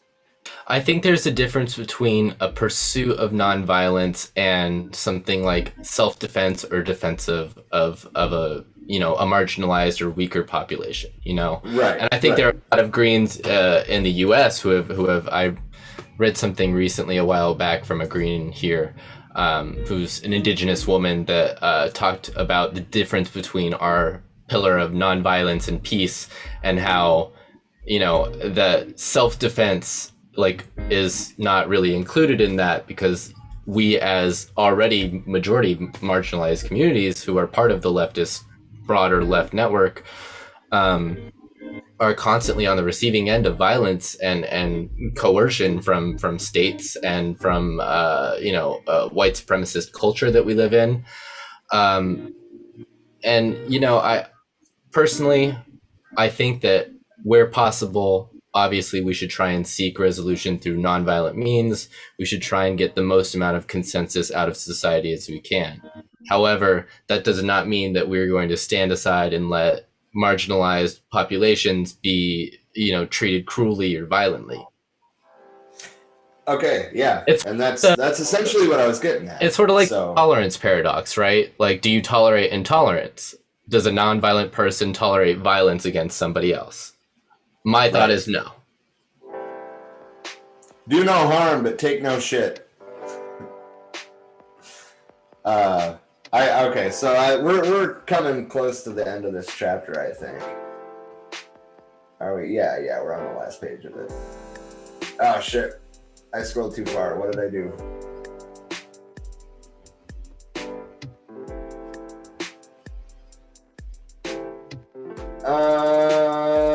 I'm just gonna like grab a couple nuggets out of what's left. Natalie said, I think socialism/communism so far has ended up as a dictatorship, and it's not what it was meant to be, as dictatorship ends up harming the masses. I think that it's also important to note, though, that in this lingo, we already live in a dictatorship. It's just a dictatorship of the bourgeoisie. Whereas they were trying to implement a dictatorship of the proletariat, which comes from the view that a state ultimately is a dictatorship, one way or another. So instead of having a dictatorship for business interests, as we would call it in this country, or the bourgeoisie as they would call it traditionally, the idea is to kind of, put the working class at an advantage. And I do think that while in the USSR, I think it was more of a case of bureaucracy, which ended up harming the masses, and the party being a separate entity from the masses was ultimately harming to the masses. And we see in Mao's writings that he tried to tackle some of these issues, and I'm sure as we go deeper down the rabbit hole and read, more about what Fidel Castro and his men did and what Thomas Sankara and his men did, I think that we're going to see that as time goes on, they try to correct more and more of these wrongs. There's always going to be mistakes, but the thing that I think that some communist states have really struggled with is learning from those mistakes, willing to be like, hey, we were wrong, and fixing the issue. Instead, they just tend to stick to it and be like, no, we're right. And that is, in and of itself, separating the party from the people. So there's a lot of improvement that can happen. But that's the whole point, though. If you look at the structure of the Black Panthers and how they operated in their communities, I don't think that you would think it was that similar to, like the setup of the Chinese government. But yeah, that's literally what it was based in. It was just adapted to the material conditions of a Black man or a Black woman in American society. And I think that the further from Marx directly that we get, the more that we get intersectionality coming into a role. I mean, like, I'm a diehard Marxist, and I think that class is an issue in almost everything that we face, but I'm not trying to reduce it to just class. It's where class meets race, class meets gender, class meets identity, and any other variation or intersections of those issues. And I think that that's something that they probably didn't understand in China in 1945. I don't think that they understood that trans men were men and trans women were women, and that non-binary was a thing. Granted, I could be completely mistaken. I don't know what the views on gender in Chinese society are, but I assume that much like ours in the West, that it's a patriarchal society. And they did try to involve, not right at the beginning here, but they did try to involve later on women specifically in the party. So I think that, as I was saying, I digress, I think that the farther away you get from Marx himself, the more intersectionality comes to play. And for that matter, we also have to look at the critiques of Marxist states. I'm not saying that we need to look at the critiques of a hardcore liberal capitalist. Maybe it might not hurt to take a look at them, but primarily what I'm thinking is we need to look at critiques of Marxist-Leninist states from other socialists and anarchists who were there and felt not represented by the party. And I think that we need to take this more than anything. I think that we need to take lessons from Marxists critiquing other Marxists, because there's a long history of that. It's our favorite pastime, is critiquing each other. Right, exactly. So, I mean, like, I don't think that we're ever going to fully agree on anything in terms of, you know, like the divide between anarchists and Marxists, but you want to know what we do agree? That capitalism is the fucking problem. And that with capitalism in place, especially as it is here today, that we're not going to ever get to a point where it's going to be anarchists versus communists. It's never going to get to that point in the United States if capitalism is still the ruling system. So I guess what I'm trying to get at in a long roundabout way is that Marxist-Leninism is probably the biggest tool we have in dismantling capitalism. That doesn't mean it's the end-all be-all. That doesn't mean that Marxist-Leninists have all the answers, but it's a very good way to throw a wrench in the machine, so to speak. Because, I mean, if you think about it, a lot of what the USSR did in the early days, they were just literally experimenting, throwing wrenches into capitalism and figuring out what worked. I think a good way to think of it is like, you know, we have the most data for this particular approach to socialism, right? You know what I mean? Yeah. It's like we can see the effects that have happened in here more so than we can see theoretical government or lack thereof that is more common in like anarchist and like post-left sort of additions to Marxist, you know, dialectical materialism and things that came in the past. So I think for right now, this data set is like the best we got, but we're still tweaking and we're still learning and seeing what happens next. It is very much a science of society building, you know? It's a complex thing that takes a long time. Yeah, exactly. I mean, shit, if you look at just the experiment in Russia, that took 70 years to figure out what was happening. And to figure out that it was too flawed to carry on in that form. And then we had Mao, and then we had Castro, and then we had Sankara. And that's completely ignoring Fred Hampton or Bobby Seale or the Black Panther Party in general. They drew so heavily from Mao, and until I started actually reading Mao, I never would have pieced that together on my own. I mean, like, on the surface, they seem about as far away from that type of system as you know, like they weren't a dictatorship by any means, but they were a dictatorship of the proletariat by their own definition. They were just coming about it from a completely different angle than had been done before, and I think that's important to look at too. How can we adapt these to the material conditions in the U.S.? And I think that the best place to start is with the Black Panther Party. I think that they had a lot of anarchist tendencies. I guess that's really all I'm trying to say.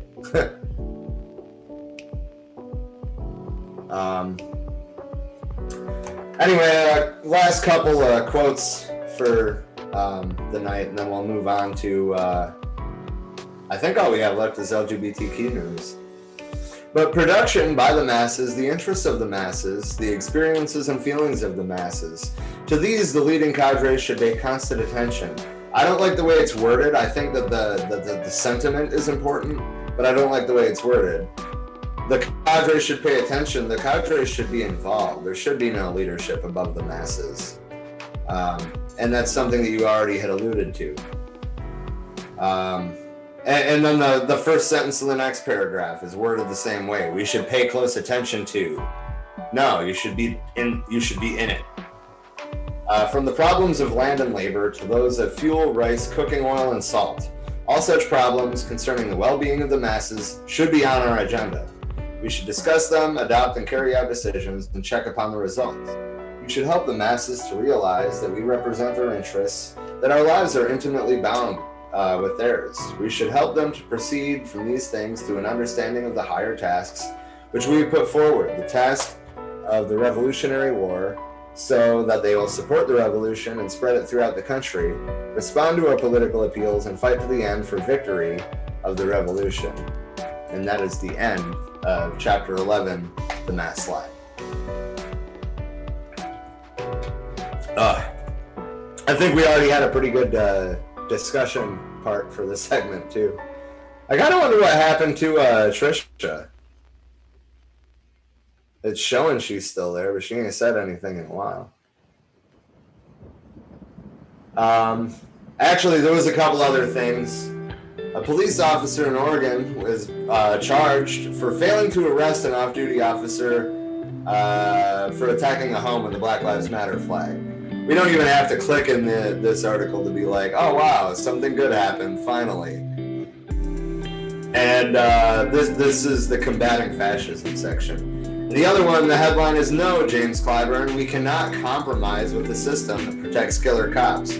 We've already talked about the whole Black Lives Matter versus Blue Lives Matter thing tonight, so I don't really want to dive too deep into it, but Black Lives Matter should not be a controversial fucking statement. And no, we should not compromise with the system that protects killer cops. Dean worded it as Chauvin is like the sacrificial lamb, right? It's showing that the system is just, but Chauvin's a bad guy. That's not the case. The system is unjust, and Chauvin's a bad guy. So that's pretty much all I have to say on that.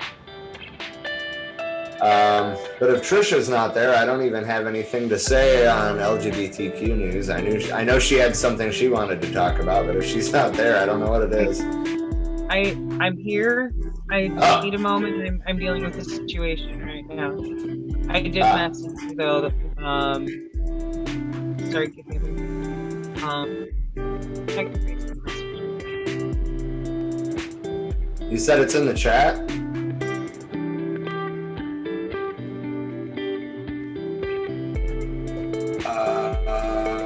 No, the group chat. I sent it to you directly.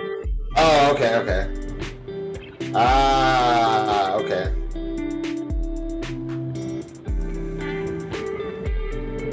So, weightlifter Laurel Hubbard said to be the first trans athlete ever at the Olympics.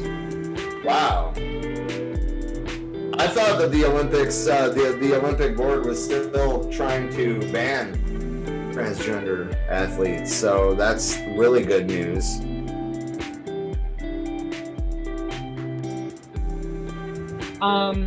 They changed their standards where now if you've been under hormone therapy for at least 12 months and your testosterone levels are, within a certain range, then you are allowed to compete.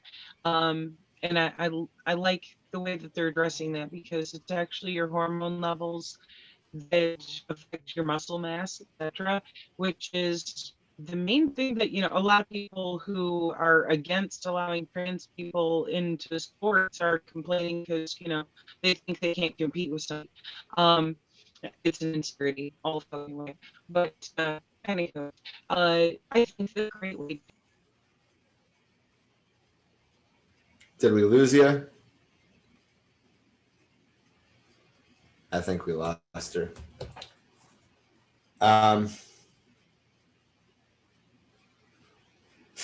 The Australian Weightlifting Federation chief executive is saying a man is a man and a woman is a woman.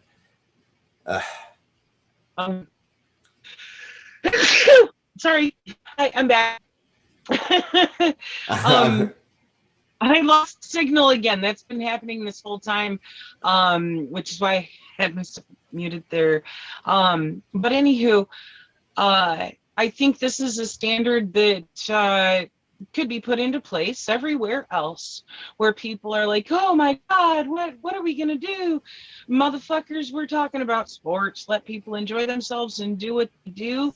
And if you want to have regulations surrounding it, here, look at someone's hormone levels.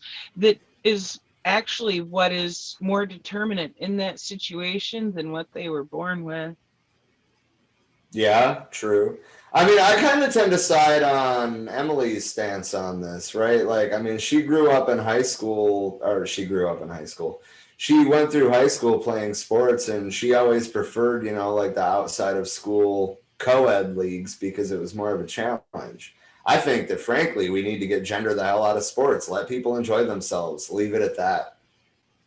Also, the idea of, I have a problem with the idea of compromising with the notion that trans people shouldn't be allowed in sports through something like testing their hormone levels, because there are plenty of cishet women who naturally have higher testosterone levels. The same is true for cishet males, who some have higher estrogen levels. So I think, if we're going to make that case, let's take it to its logical conclusion.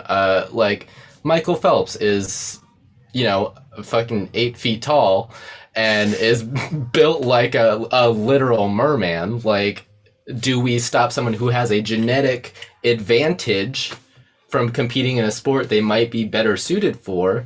Man, they're trying to take away his gold medals because he smoked pot. But you get what I'm saying. It's like, we can't.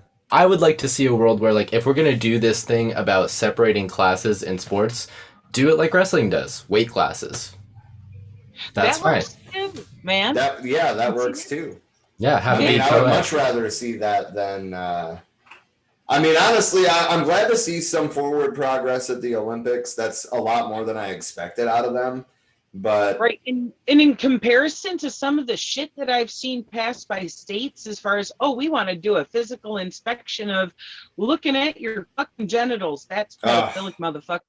I would so much rather so. be like, let's do blood work if we're going to do anything. But honestly, sports, it's a fucking game. Let people have fun. I grew up with people of all genders competing on our teams at my high school. Like, I'm one of the people who, they were trying to get to join what was quote unquote initially the boys wrestling team, but it became co-ed when I was in, I think, middle school. Like, if you're good at a sport, play that sport with everybody who plays that sport. It shouldn't fucking matter what genitals you have. Well said. Thank you. It's another stoned rant. The one that has, there's a need for it. There's a need for it because motherfuckers take sports way too fucking seriously and want to stop people from doing what they do and having fun and fucking enjoying themselves, because those people who have a problem with it are insecure and they're afraid to lose. That's a them problem, not a we problem. Yeah, absolutely.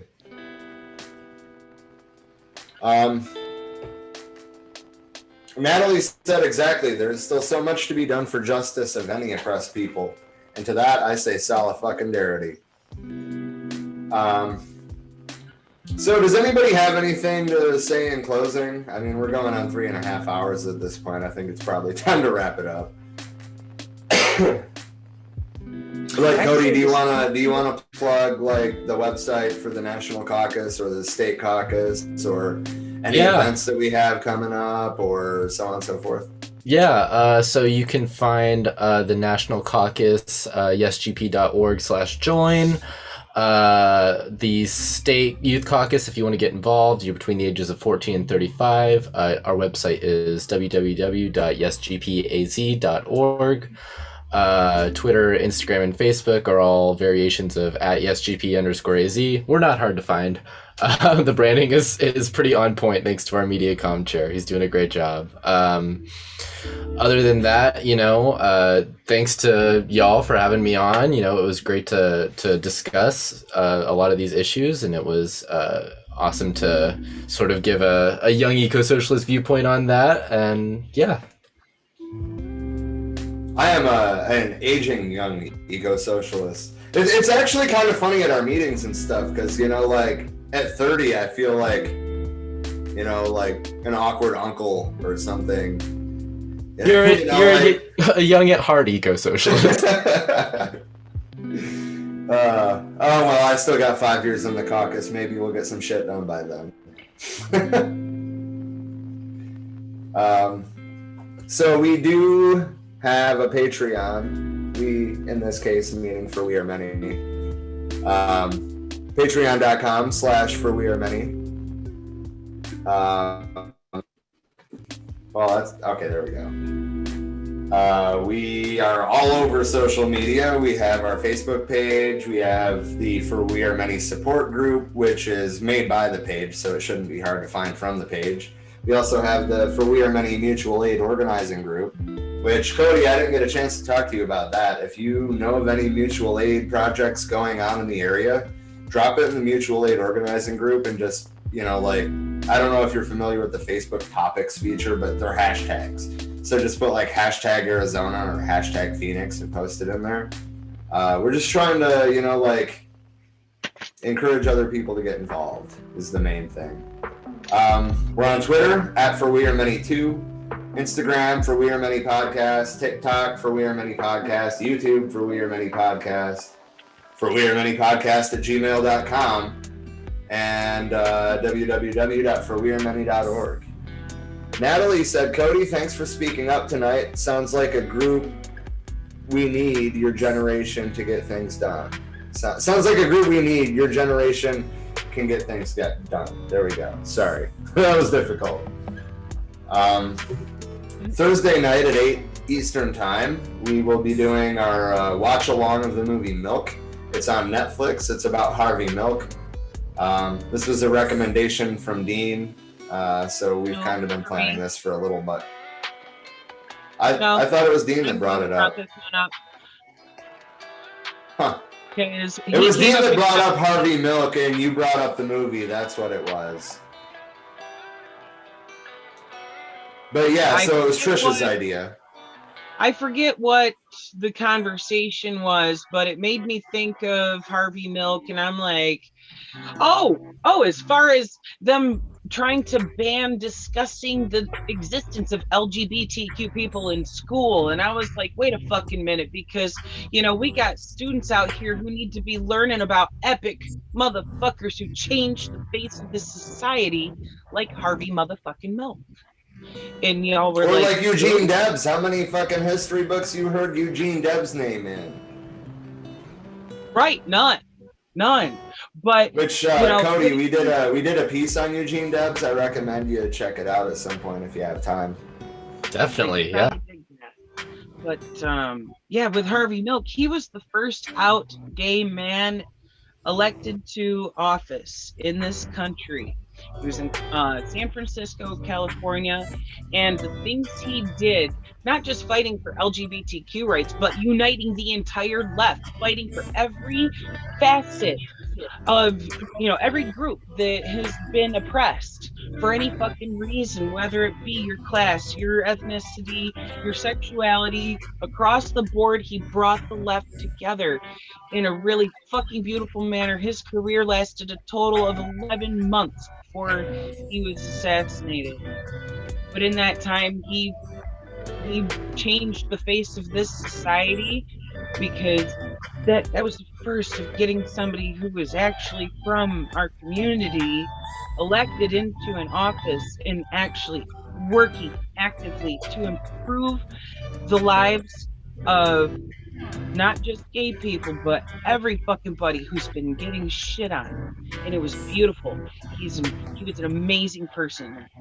Just, I find him inspiring, So anywho, we'll get to that on Thursday. But that excitement that just came out of me, that's what you can see.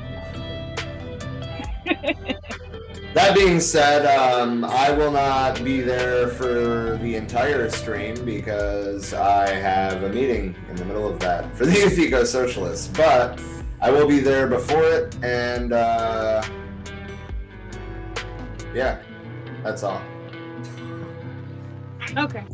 But I'm gonna finish the movie anyway because I was just gonna watch it anyway because we were originally gonna do it last Thursday and I was gonna be at work. Yeah.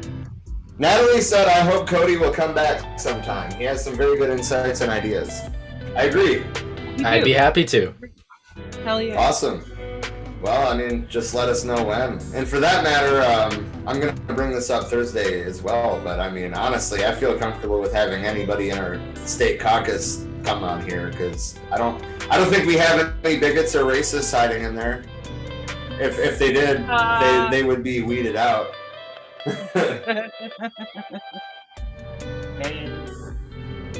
Well, it's one of those things where, you know, before we all can really come to the table together, sometimes we got to clean our own house first. You know? Yeah, absolutely. Yep. Anywho, there was something I was going to say, but it floated off into the ether. So I guess I'll just say this was a good conversation. Thank you for joining us, Cody. And everyone who love to have you back. Yeah, thank you so much to the whole team for having me. It was great to be here. Rob's obviously a friend, as one of my colleagues at the Young Ecosocialists. This was great. I had a lot of fun, and yeah, anytime you'd have me back, I'm happy to come on. That's awesome. All right, ladies and gentlemen, thank you for joining us.